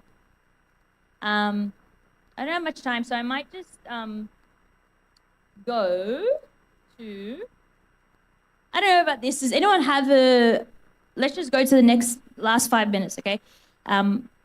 Going back to connecting to work and your job and your business. Do you think you have a healthy space to work in? Put your hands up, like a space you can work. Doesn't have to be that. But not even this, like a personal space, a disconnected space from your bedroom, or a place where you can feel like you can focus. No?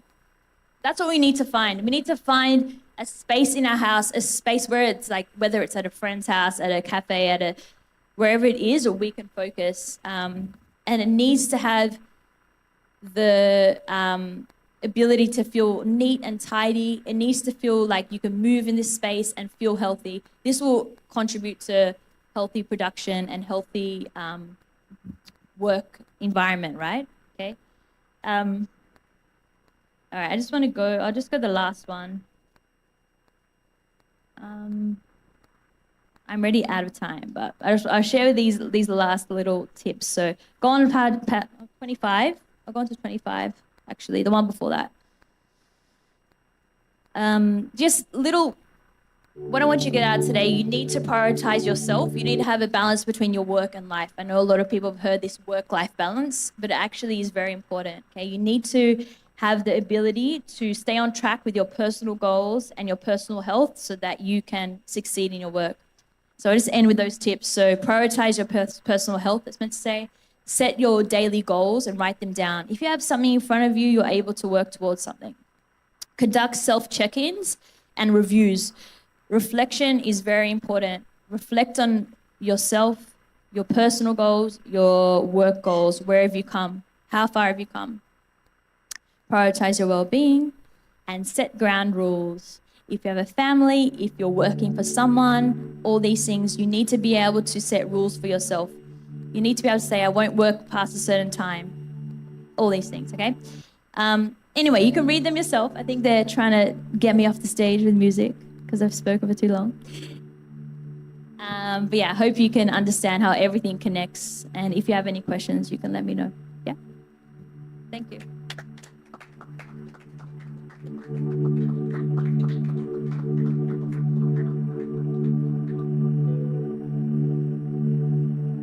But do you want to actually ask questions? Or do I have to leave, Odira? Do I have to leave? Okay, I have to leave. I'm being sent away. Thank you.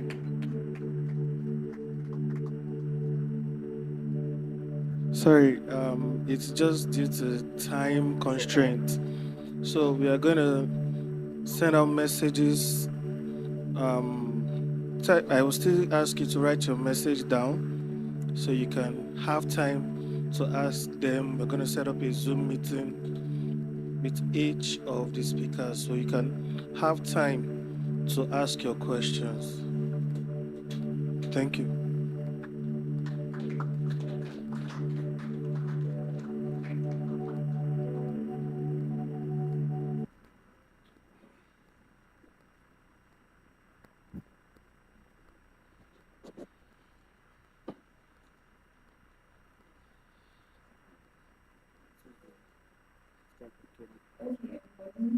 So before we move on to the next speaker, I'd like us to do one exercise.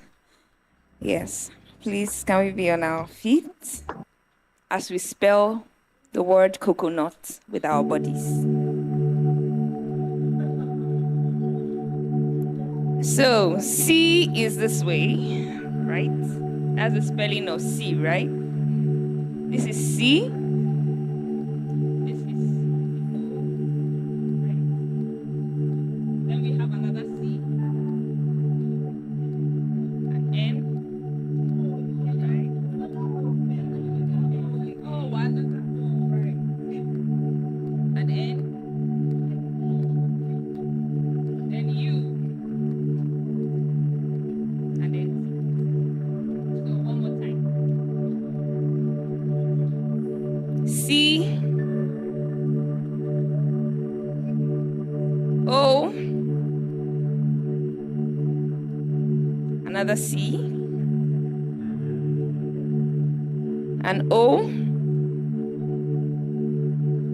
N, stretch, U, and a T. All right. I felt some life in my body when we did some exercises earlier. It was needed. All right. So we're gradually moving on. So we see that everything is coming to shape.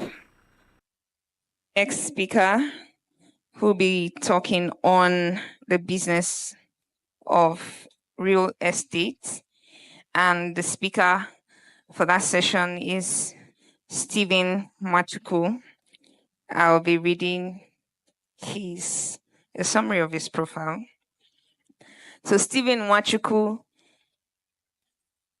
originates from Asaba Delta State and embarked on his professional journey right after completing his HND in economics. At the age of 17, he commenced his career at the GT Bank, served as a bulk teller customer service officer for a year. Subsequently, at the age of 19, he contributed his skills as a transaction officer at Access Bank for 7 months.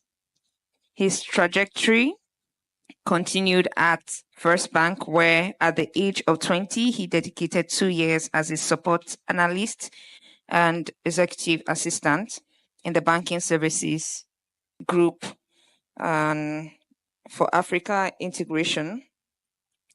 In pursuit of academic excellence, Stephen decided to pursue a BSc in economics at the esteemed Bowen University, Iwo, graduating with a 2-1. During his academic journey, he briefly served as a data cleansing consultant at First Bank from 2017 to 2018. A seasoned professional with diverse experience, Stephen co-founded BuildBay, a groundbreaking PropTech startup that revolutionizes land ownership in Nigeria. Pardon me. Leveraging his extensive background in banking, finance, and insurance, he brings unique insights into the financial landscape of Nigerians. His goal is to address challenges associated with land acquisition by offering innovative and effective solutions. As the co-founder of Build Bay, Stephen leads a mission to democratize land ownership in Africa through progressive credit policies, technological advancements, and innovative structures. Build Bay is reshaping the real estate landscape in Africa, in Nigeria precisely. Their mission is to transform real estate transactions, introducing transparency and efficiency for all stakeholders involved. So, ladies and gentlemen, we have a co-founder of Build Bay with us to speak with us on the business of real estate. So let us make welcome Stephen Nwachukwu on stage.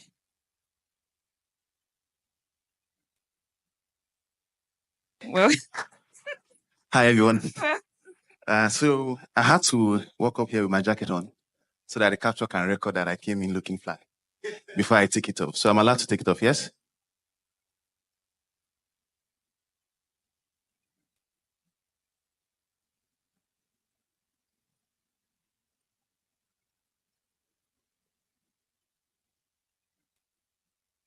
So I need to do this, that's because these guys man my jacket.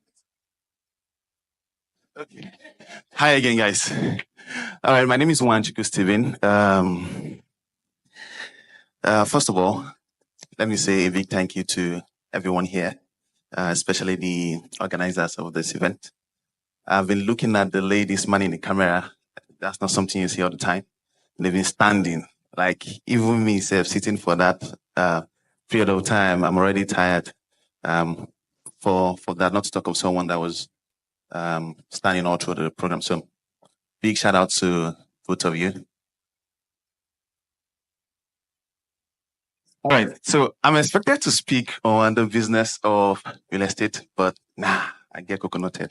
I'm not going to speak. All right, so jokes apart, the essential reason why I will not be speaking so much on that is because we've listened to a lot of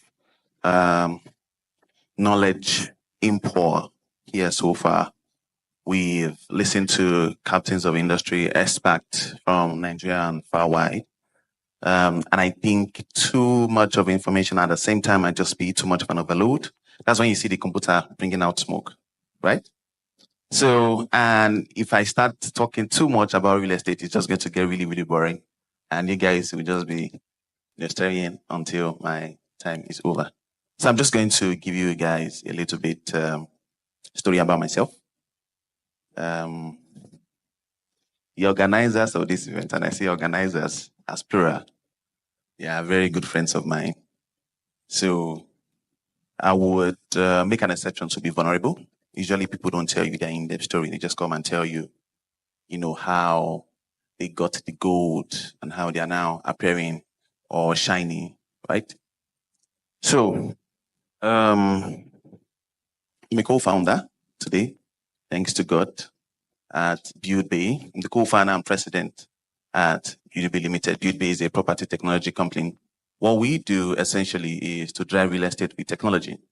And you ask, how? Why? Is it that machine will be carrying block? No, we are set out to make the average Nigerians homeowners. So I'll give you a little bit of number because I studied accounting, so it did a big mistake in my profile, but I'll get there.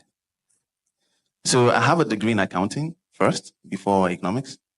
I'm a distinction student, so you can't do me anything. So anyways, today the housing deficit in Nigeria is about 28 million, right? And according to the CBN and World Bank, we're expected to provide 1 million houses every day for 30 years for us to be able to cope that. But last year we did about 2022, we did about 98. So let's just round it out to 100K. So that's just 10% of what we're supposed to do annually, right? And last year we didn't even do as much as we did 2022 because 2022 was really a boom in the real estate space. So what you then find out is what they call affordable isn't really affordable. They tell you, everybody, it's an overused word, right? Everyone just says, property, this land at Bejuleki is affordable, but you need to make 3 million down payments. So, and then if you begin from 3 million down payment, you cut off about 90% of Nigerians. And I say that from data. According to, I think it's NDIC now, the percentage of people that maintain 500,000 naira in their account the entire year in Nigeria, they're not up to 20%. So if you are here, you maintained 500K in your account throughout 12 months, you are richer than 80% of Nigerians. So don't call yourself poor again. So when you go by that data, you then begin to wonder how you expect majority of the population to become landowners. So what BuildPay set out to do is to tackle the bottlenecks. Is real estate really, really affordable? Yes, it is. And I will explain that. Are you guys familiar with Ibejuleki? So if you're to go to Ibejuleki from here, you're going to pass Lekki, the original Lekki phase 1. You're going to pass it. And from Lekki, you get to Ikati, which is still Lekki, right? You get to Osapa, which is still Lekki too. Then you begin to get to Chevron, VGC, Aja, Sangotedo, give me names, Lakowe. So, Aboyaya. Then you begin to wonder, so before you even get to, you get to Eleko, before you even get to Ibeju. Then I begin to ask yourself, so why not Ibeju Eleko? I mean, because you get to Eleko before you get to Ibeju. So why not the nearest bus stop? Or you do Ibeju Lakowe or Ibeju Aja. So the essential reason for the Lekki attachment is to drive value. So for the sake of this place, let me say big men like us, because me, I know I'm not a big man. For big men like us that are yet to gather our money for Lekki phase 1, once we hear Ibeju, Lekki, at least Lekki is Lekki. So that's the essential reason for the name attachment, right? So when you then, another thing is when you have influx of human beings to a particular location, is that a problem? Okay. Going to a particular location, that also drives the value of that location, whether they are building or not. By the time you begin to see more than 2 real estate companies, 3 real estate developers, it just drives the value, right?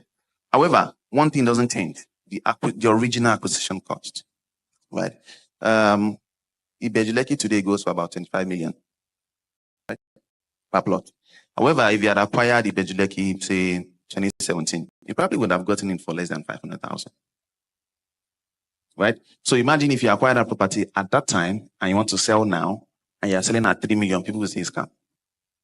But you'll still be in profit. Right? Because by the time you factor exchange rate, you factor inflation, you say, bad as bad, from 500,000, let me do 5 million. You're still in profit. Regardless. So these are the bottlenecks that BuildPay looked at for and said, we are going to, if possible, make real estate as cheap as possible. Although we don't use name cheap, you don't use word cheap, we use affordable. So today, for the past 3 years, on BuildPay platform, you can actually own a land with as little as 250 on a daily basis for 2 years. Literally.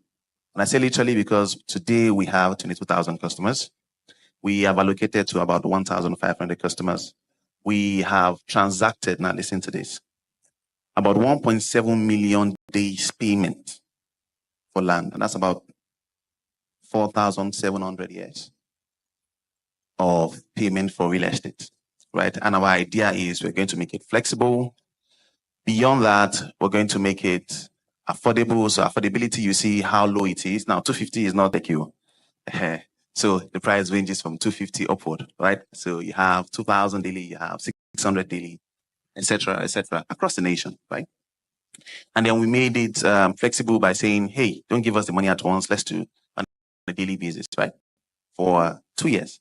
So you could pay daily, pay monthly. Now, imagine you paying 500 naira on a daily basis. How would you do that? Given your routine already, you can't go into your bank every day. You can forget to send that transfer or do that transfer because maybe network is not going now. You just forgot. Sometimes I even try to send, for the sake of this conversation, money to church every day. Only 500, 1K. Because I join morning prayer, right? But sometimes I just forget because the network isn't favoring. and I would just forget for the entire day. So now imagine if I had to send 500 on a daily basis. So we said, let's bring in technology such that customers can be auto-debited. So you don't have to move a muscle, just set it and say, debit me on a daily or a weekly or a monthly. In partnership with Paystack, and the system just does its magic, right? You attach your ATM card and voila, right? So, but beyond that, we also have, while, I have an app, online technology is so, because I believe everybody here now, they ask you what kind of company do you want to own, you say, I want a tech company. There's just this finesse that comes with, guys, a tech brew, right? But beyond that, the Nigerian payment market is still about 90% cash based. That's why you see MoneyPoint doing so much figure, and all respect to Flutterwave. Everything Flutterwave has done, has achieved in the past 6 years. That's what MoneyPoint is processing every 3 months. Why? Because our transaction in this Nigeria is still 90% cash based. You might be educated, but you're still okay with, you still prefer to do transfer, use your ATM card, or give cash, right? So for my experience, like I mentioned earlier, we have about 22,000 customers. We've had a case where, we have many cases actually, where people who are well-known, educated, some might even be your classmates in school, university, and you introduce them to the product and they say, oh yeah, this is great. However, I don't want you to be auto-debiting me. There's just this thing with Nigerians, and you can go into my account just like that. So they just prefer to pay through an agent. So we also have the offline bit, and I can tell you the offline contributes almost as the online, right? I'm saying all of this for a reason. And at the beginning I said, I'm going to tell you a little bit of my story, right? So I would like to retitle what I'm going to speak on today. I like to call it Creating Wealth in alignment with the conference title, right? Creating Wealth with or without resources. Right? And I'm going to be aligning that with my story so far. I'll say it again. Creating wealth with or without resources. So me, I wasn't born, silver spoon, they say now. I don't think there was any spoon. So that was how I started. I think it was Ijesha or something. I can't remember. I didn't have sense before we moved. So we moved to somewhere around Liasu, if you guys know Liasu Road. And I grew up there. Yeah, Ikotu Council, yeah. So I grew up there, and oftentimes I would walk without, I had shoes though, don't get me wrong. This is not without shoes. I had shoes, but poor kid. Your parents don't really care whether you walk barefooted or not. But rich kid, you have to wear hygiene. You can't even carry their baby too much. You have to wash your hands. I was at one of my mentors' house one time. And I got there. I was already for a guy. And I got there and said, baby. He said, no. Go and sanitize your hand. I said, okay. But back then, no one really cared how we were, how we looked self. Not to talk of who was going to carry us, right? So I'm saying all of this just to make you guys understand my background, right? And how much of resource we had at our disposal then. I attended a grammar school. Somehow, I ensure they didn't include that in my profile. So I attended a grammar school, Olorunfunmi Grammar School, throughout primary and secondary, before I then went to the Polytechnic. Even the Polytechnic itself, I think JAM did this thing. I finished really early. I finished 14. So JAM didn't really make mark because I was at home for 2 years. So 16, I was still early, right? So I quickly went to Polytechnic, did well. I like to say that thing, I did well. I did well in accounting. And I'll tell you why I'm saying all of this, right? And then I left there. I got a job at GT Bank. At GT Bank. So they call us contract staff then. And I think they still have that now. What that means is you're a citizen, but do you understand? It's like going abroad. Nigeria, you go abroad, you want to go and work. You still see that you don't have access to everything. They charge you more in tax, that sort of thing. That's how it is. So we didn't have all the benefits. We were in charge of the hard work, not necessarily smart work, right? So usually, a contract staff, a bulkroom teller, your one is just to count money and that's about it, right? But something happened during my own time. I was counting money. I was the best at counting money because I have a good relationship with numbers. I don't need calculators. I'm not the guy that you can tell and, tell you a particular day. Not that kind. But, 1 + 1, 2 × 2, those things were really easy for me. So I excelled very well. But like I said, I did something special. I also worked with customer service. I was going into the bulk room by myself. Sorry, into the vault by myself. I was balancing the bank's account. Now, this was me at 17. I was balancing the bank's account and all of that. Now, I was able to do this because, one, I worked really hard. Now, my place at the bank then was just to count money. So how did I get to the customer service desk? How did I get to cashing out from the vault? So for better understanding, in any bank branch, only you can't go, the minimum number of people that can go into the vault at the same time has got to be 2. One person can't go into the vault, right? Because oftentimes you don't have camera inside the vault, you just have camera at the corridor of the vault, right? So, but in those days, I would go inside the vault alone and I would balance the branch book daily. And the reason for that was because I had integrity. First lesson. Remember, I said the story will be the teaching, correct? First lesson. When you're born without resources, the one resource you can get that you don't need anybody to give to you is your integrity. You can ask those who know me. Anytime you see me and I need to introduce myself, I don't tell you my name is Steven. I don't tell you my name is Wanchuku. I tell you my name is Steven Wanchuku. And it's been intentional from the onset. And the reason for that is because I knew that because of my situation, because of the family I was blessed with, I needed integrity. See, rich people like to move together. And that's the best thing to do. You will know when you become rich. Don't worry. You don't need to beef anybody. When you become rich, it's not an insult. I'm giving you fact. It's not an insult. Listen, if you move with 5 dull people, just one thing is guaranteed. You might not be taller, but trust me, you won't become wiser. Fact. So if I become rich, the first thing, in short, let me even tell you guys the truth. The moment I started making significant money, there is money you make and it goes as you're making it. You get? But there's money you make and it stays. Despite what is going, something is stationary, right? The moment I got to that point in my little way, guess what I started doing? I started seeking for my friends that were not following me before because they've advanced. I started seeking for them. Guy, invite me to your party now. See my profile. I'll be co-founder now. See my profile. It was very important because if you don't work with wealthy people, how do you even multiply your money? You think it's only just by news, right? But back to the story. The reason it was important to prioritize integrity was because whether the person is rich or not, everybody wants to work with a man of integrity or a woman of integrity. Somebody that they can trust to say, if I place this thing in your care, nothing will happen to it. Right? So this was what gave me access to, all of these things I did at the bank. So I left GT Bank and then I went to Access Bank and they used me at GT Bank because of the fact that I was willing. And which is another thing I want you to take out of it. At this young stage, give yourself. Allow yourself to be used. Today they'll say, you're woke.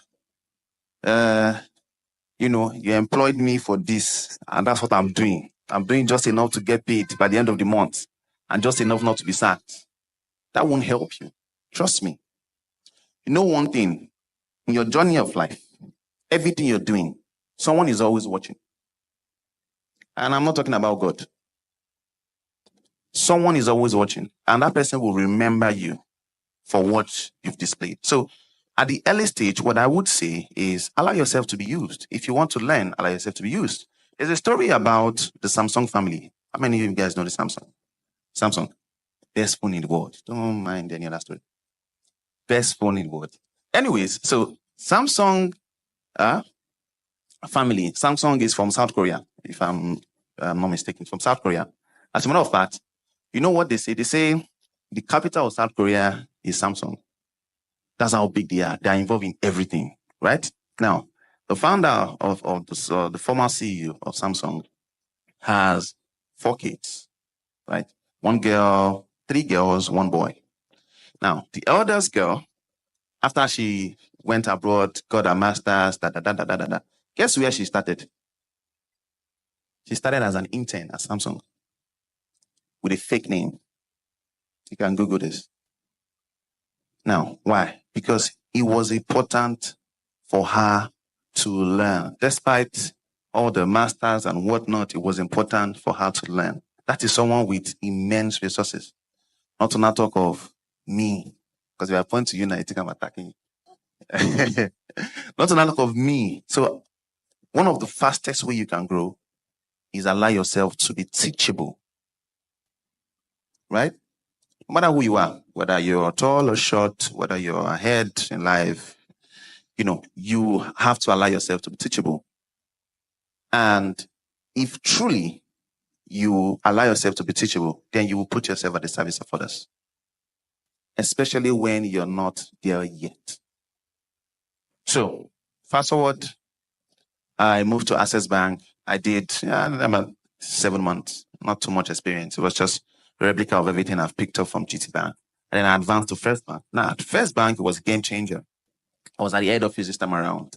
I worked with the best of the best. At the time, I worked with the group head banking services, who was leading about 700 branches at First Bank, and I think about 6 head office department. Right? She was really young and everything. She's like my number 1 mentor. And, because of that, my spirit of use me. When I'm done with my work, I go to my superiors beyond her, right? Because my guy is just one person. And guys now, they are too far for me. How many things can you do for them, right? But she had people working with her, department at the head office. They call them banking improvement. So I'll go to these guys and say, team of experts, and say, what can I do for you? Do you want me to do something with Excel for you, or write a memo for you, or take care of something for you? I did all of that. And guess what? I was really, really improving. It got to a point that the chief operating officer in the bank is like the number 3 in the bank, in the entire bank, came to me and said, my boss's name is Tokwe. I said, yeah, okay, Topsy. You're Topsy's boy, right? Say, yes, okay, send me your account number. And I kid you not. So at First Bank, then they use uniform numbers, all the guys. So it's like they had a partnership with Airtel. So it's like 07080, So the only difference will be the last 4 numbers. They send me an account number. The chief strategist then, Mr. Oche, did the same thing. The Tokwe's boy, please keep it up. Although down things money. Keep it up. Now, what am I trying to say? I was really, really improving, not because I was doing my job, but because I was demonstrating that I want to be taught by putting myself in the service of others. And I really, really grew. So trust me, one of the ways you can create wealth without resources, emphasis on that, is for you to learn a lot. Now, somebody was talking about his limitation as regards taking courses, right? Because he didn't have money, right?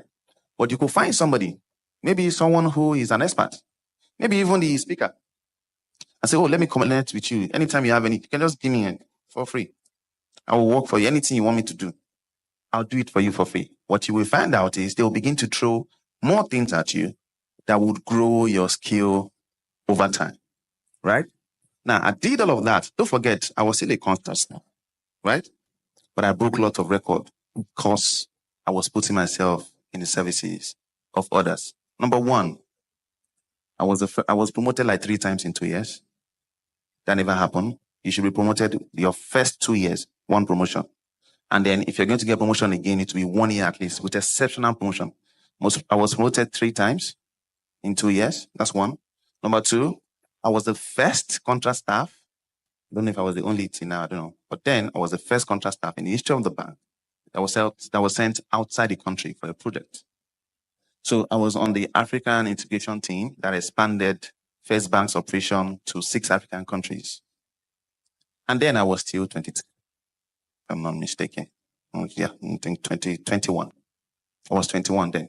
Now, all of this was essentially because I made myself useful to others. So when they were assembling that team of experts, I mean, I wasn't an expert.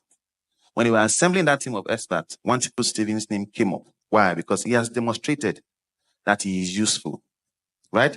And that was only possible not because of the skill I took to the bank, but because of the skill I was able to gather, to learn, to gain while I was at the bank by offering myself to be teachable, right?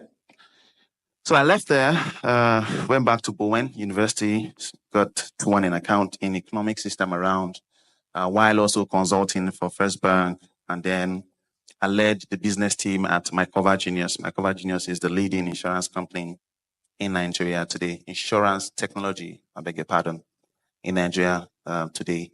And then in 2020, after the COVID, I launched Build Bill with my partner, Lekon Adeniji.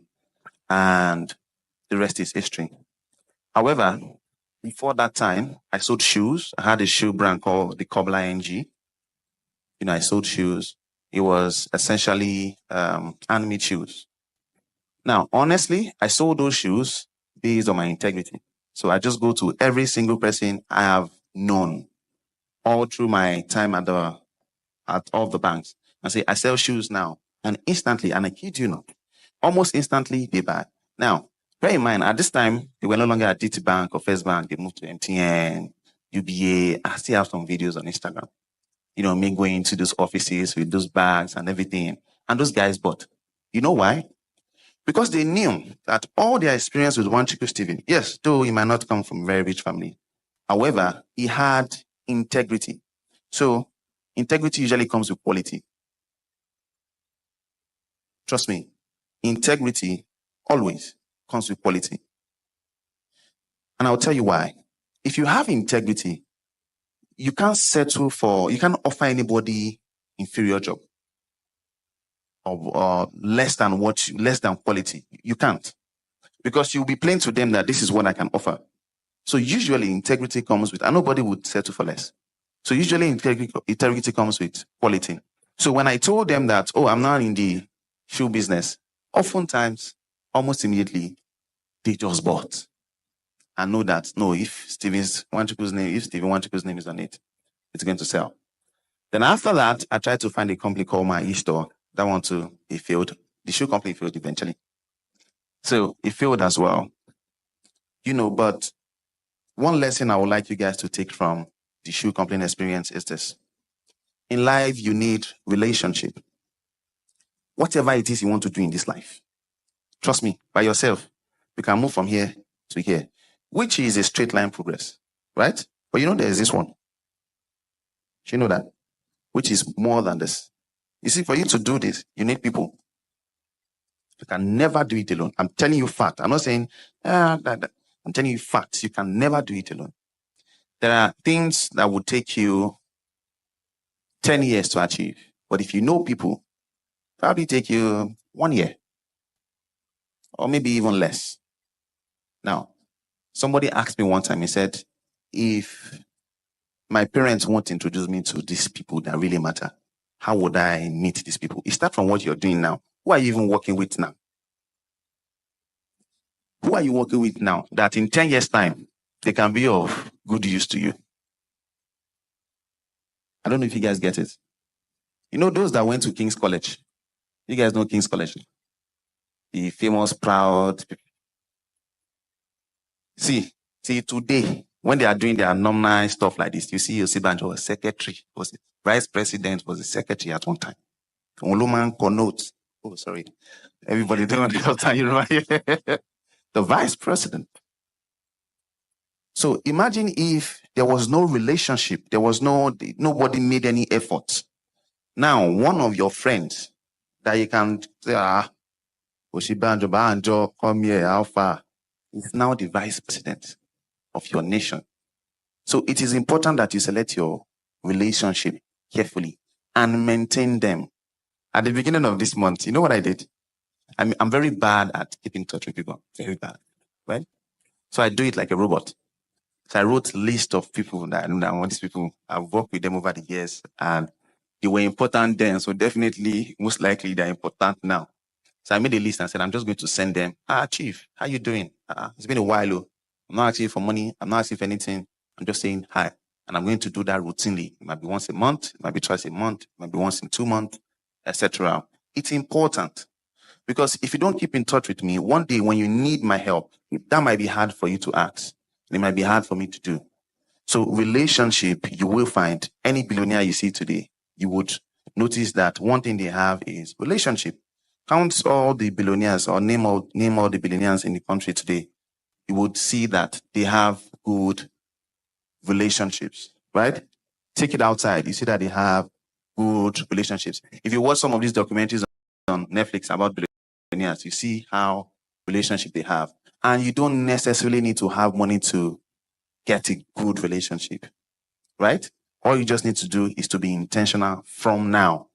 Now, one of the ways to maintain a good relationship is to provide value, right? And, somebody said something. He said, this time, you guys should turn it off. So somebody said something. He said, if you're 10 today, in 15 years, you'll be 25.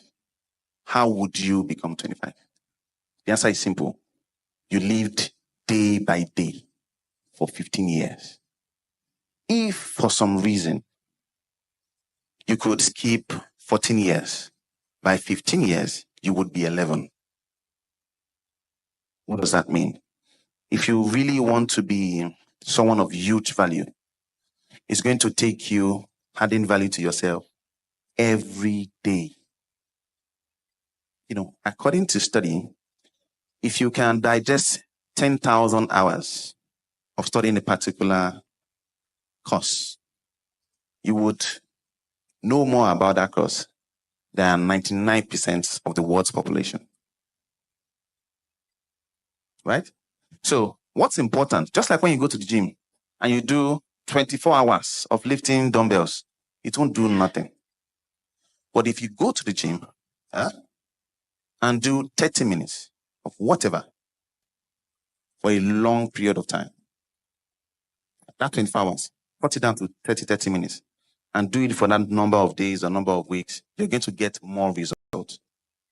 What am I trying to say? What I interpret to is what is most important is consistency. Somebody explained it this way. He said, when you read something today, right?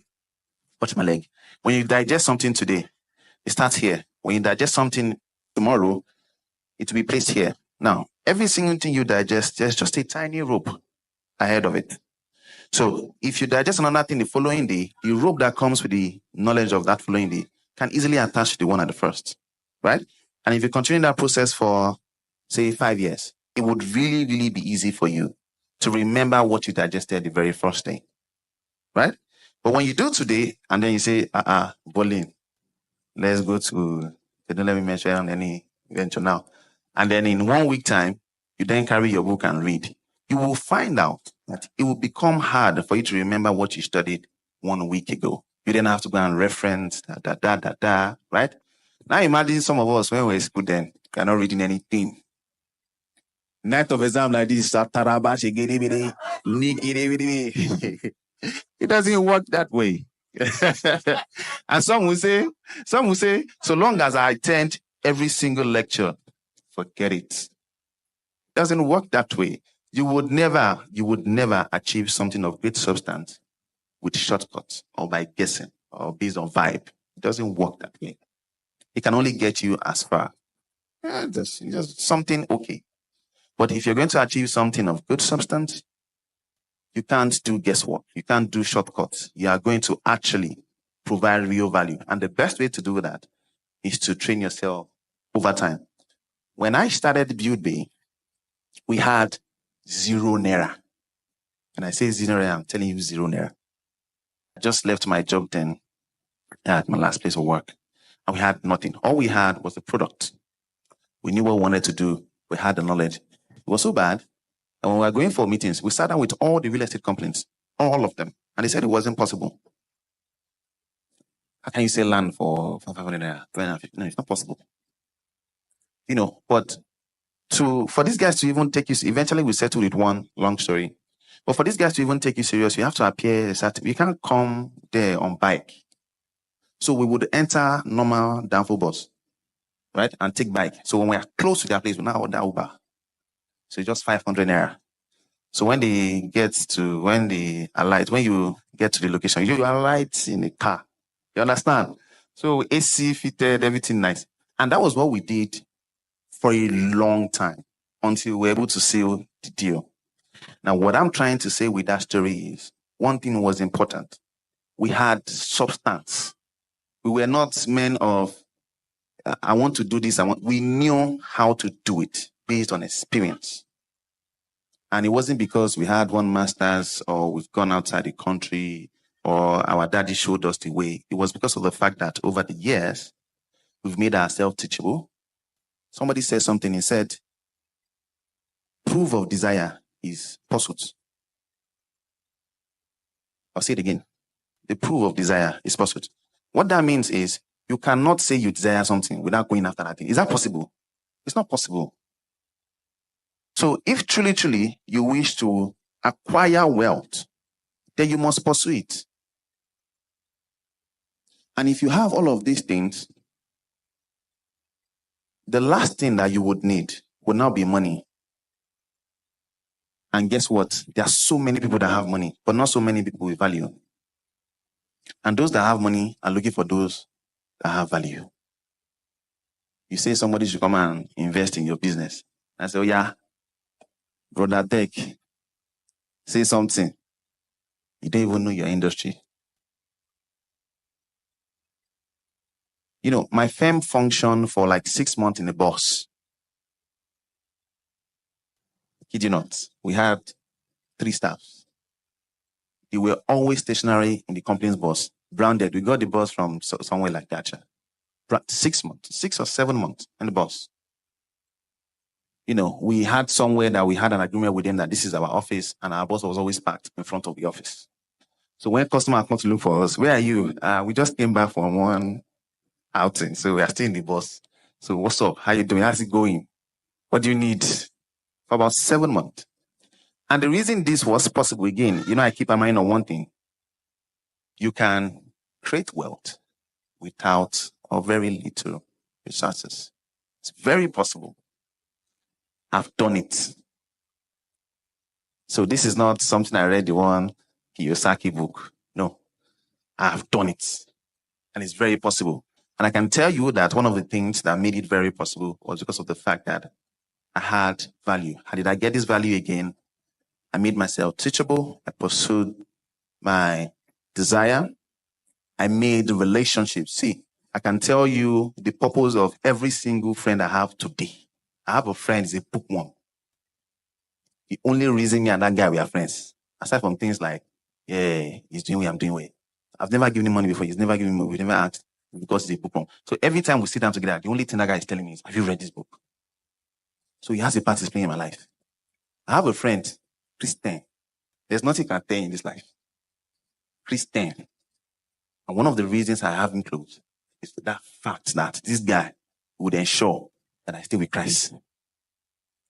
I have a friend, anything cryptocurrency, in short, a few days ago, he still showed me only like 2 coins. I said, this coin, it just did 10x. That. So I don't have any friend that when we sit down, we are gossiping. I don't have those kind of friends. If we are gossiping about strategies that this firm used. How can you raise $10 million and you're winding up? Now. So, and this was intentional. In short, my partner, Lekon, we met at this football viewing center. We went to watch football, and then he saw the cobbler. I said, buddy, we're not friends. We just know each other. He stays in the area, I stay in the area. Oh, he stayed there. I said, Chief, how you doing? Tell me about this, the cobbler.ng. And I told him that, I like this idea. That I'm also working on XYZ. And since that day, every single time, did you hear what social company is doing now? Oh, they did this. Oh, did you read this news? And then one day he came to me and he said, You know, I visited one real estate company and they said they can collect payment for 1 year. And I'm like, what? Payment for 1 year? What if you make it 2 years? Okay, what if you want 100,000 customers? How would you handle that bookkeeping? You bring in technology. Oh, that's what Paystack does. Paystack can do auto debit. Ta-da! You'd be. So imagine if every time he came to me, all we're talking about was, Davido and Wizkid. Davido is the best. Do you know that Cristiano Ronaldo, anytime he takes 3 steps, he's gonna hear a bang. If he takes another one, so be intentional. So when I say intentional about your relationship, I'm not just talking about, the guy drives a Benz. I'm talking about someone of value, someone with substance. So that when you hit him like this, it won't echo. Do you understand? All right. Now, another important thing, guys, and this is key. Key. I've spoken about consistency as well, right? This is key. Another important thing is honor. See, if there's one thing you leave here with today that you won't joke with from my talk with you guys is honor. You know, Pastor Selman, you guys know Pastor Selman now, and the one that is always dropping knowledge. You know, he said something. He said he has never seen any man who has the antidote to honor. When you honor men, you find it impossible not to feel like they owe you. Oftentimes, the mistake we make, the Gen Zs, I'm not Gen Z. I'm not Gen Z. I remove myself intentionally. The mistake we make as Gen Zs is we only honor people that we feel like they have what we want. We only honor people we feel like they can favor us. So that man is a big man. Every time I see him, sir, well done, sir. Well done, ma. You get? But when they see their colleagues, okay, sit down there, I'm coming. You know, you don't come. If they now see people that are even lower than them, they don't even exist. Just walk past the cleaner. See something here now. Want to do it? I depend you.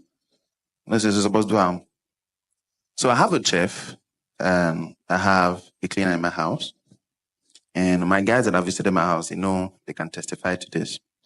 Every single time, I pay them. Right? Pay them, they have access to Wi-Fi, I'm just trying to say they are okay, mas. But every single time I tell them to do something, I tell them, please. When nothing is done, I say, thank you. So I say, okay, I want custard this morning. When they bring the custard, once she's dropping it, I'm saying, thank you, ma. You know why that's easy for me? It's a thing of habit for me now. It's not something I just do intentionally. I can't do without it. It's like you saying, I breathe intentionally. No, that's something I just do normally. Do you understand? So you need to make it a practice to honor everybody you cross path with. Everybody, treat everybody with respect. Just know that, you don't honor people to get something back. If you honor me today, you might not get anything from me. But remember what I started with. Somebody is always watching. The universe will find a way. That's how my mentor put it. Mentor said, there's Topsy Kola Oyeleni. That's her name. You guys can look her up. She has a book called Unleash. Perfect book for you to read. Topsy Kola Oyeleni. You can order it, they'll deliver it to you. It's very cheap. It's called Unleash. She said something. She said, when you practice honor, the universe will look for a way to reward you. When you honor people, anybody you meet, sometimes, and people in the real estate will tell you this, some of the biggest deals that they record was brought by one Aboki who has one of his uncle that has money. Just for the basic fact that when you see that guy every day, you just greet him and say, how are you doing? There are complaints. I've read about a complaint where every time they have their strategic session, they will bring in their cleaners, divide their attempts into 3 or 4. So every team will have an executive, we have a salesperson, we have cleaners. So go through life with the ideology that everybody can contribute to your life. And by so doing, it will become very easy. for you to honor people, right? I'll leave you with two more things. Very short story. So are you guys familiar with the chess game? The chess game, right? So you know you have the pawn, you have the knight, bishop, rook, king, and queen, right? And there's something they call checkmate, which brings the end of the game, correct? So the story of there's a story called the checkmate art drawing, right? And this drawing is about two people playing chess, right? The devil and human, right? And it's called the checkmate. And checkmate is at that point where the other player can no longer make a move, correct? So it was placed at this museum in Paris. You see what I did there? I didn't say Paris, I said in Paris. That's what Swiss people do. So in Paris, and these students were to go on an excursion at the museum, right? Now, but somehow, one of the students going there happened to be a world-class chess player. So they toured around the museum, right? They saw many artwork, and they got to the checkmate art. And, you know, the guy there, the tall guy there was like, oh, this is the devil, this is human. And the human had his hand like this, which means it is over, correct? And the devil had a smile on his face. And, you know, the tall guy was like, you know, it's just, you know, representation of the fact that the devil is winning in our world today, and everybody just said, oh, wow, this is beautiful, right, and left. Now, all the students left and followed the tour guide, except one, this world-class chess player. And he stood there for minutes until the tour guide noticed him and said, let's assume his name is Stephen. He said, Stephen, what are you doing there? And the guy said, this artwork is wrong. And the guy was like, what do you mean? Is it that the brush did not touch one place very well? Is it that one place is not smooth? Is it that they used the right color? I said, no. The whole artwork is wrong. I said, how can you tell? He said, I'm a world-class chess player.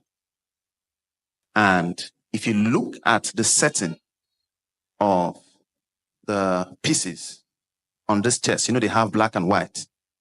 So you would notice that the human being has one more move.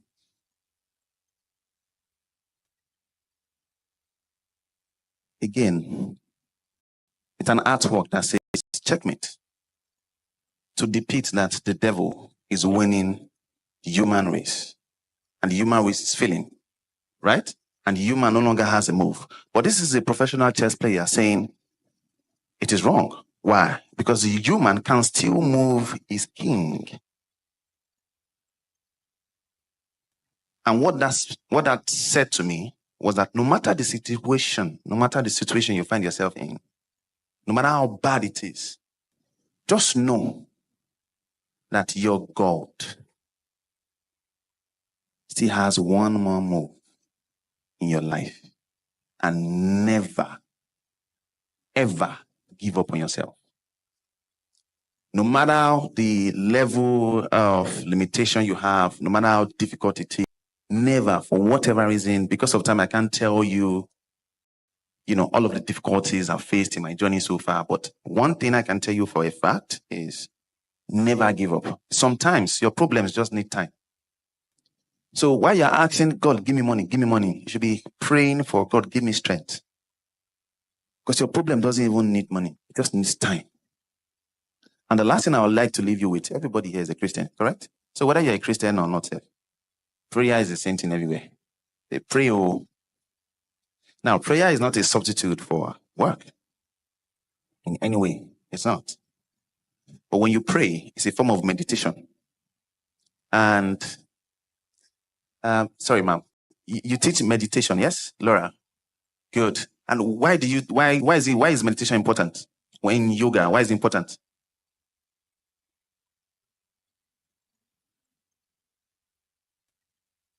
Thank you so much. Thank you so much. Now, to put all that together, to put everything she said together, is good for clarity. So what Christians don't realize is when they pray, when they're in a place of prayer, it's a place of meditation. It will give you clarity. Clarity to what? Everything you believe in as when it comes to Christianity, you believe that you're capable. You believe that you have God in you, so you can do all things, right? Now, if you believe that, in short, let me bust your brain. When we were creating Build B, everybody told us it was impossible, but we believed that we could do it, and that's why we pressed on. 3 years down the line, we have 22,000 customers. Do you understand? So, from my experience,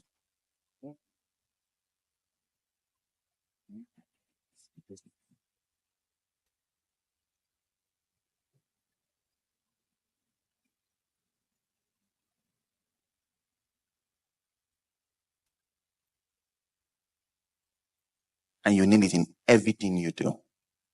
So with these few points of mine, I hope I've been able to convince you that you can indeed create wealth with or with very little resources. Want to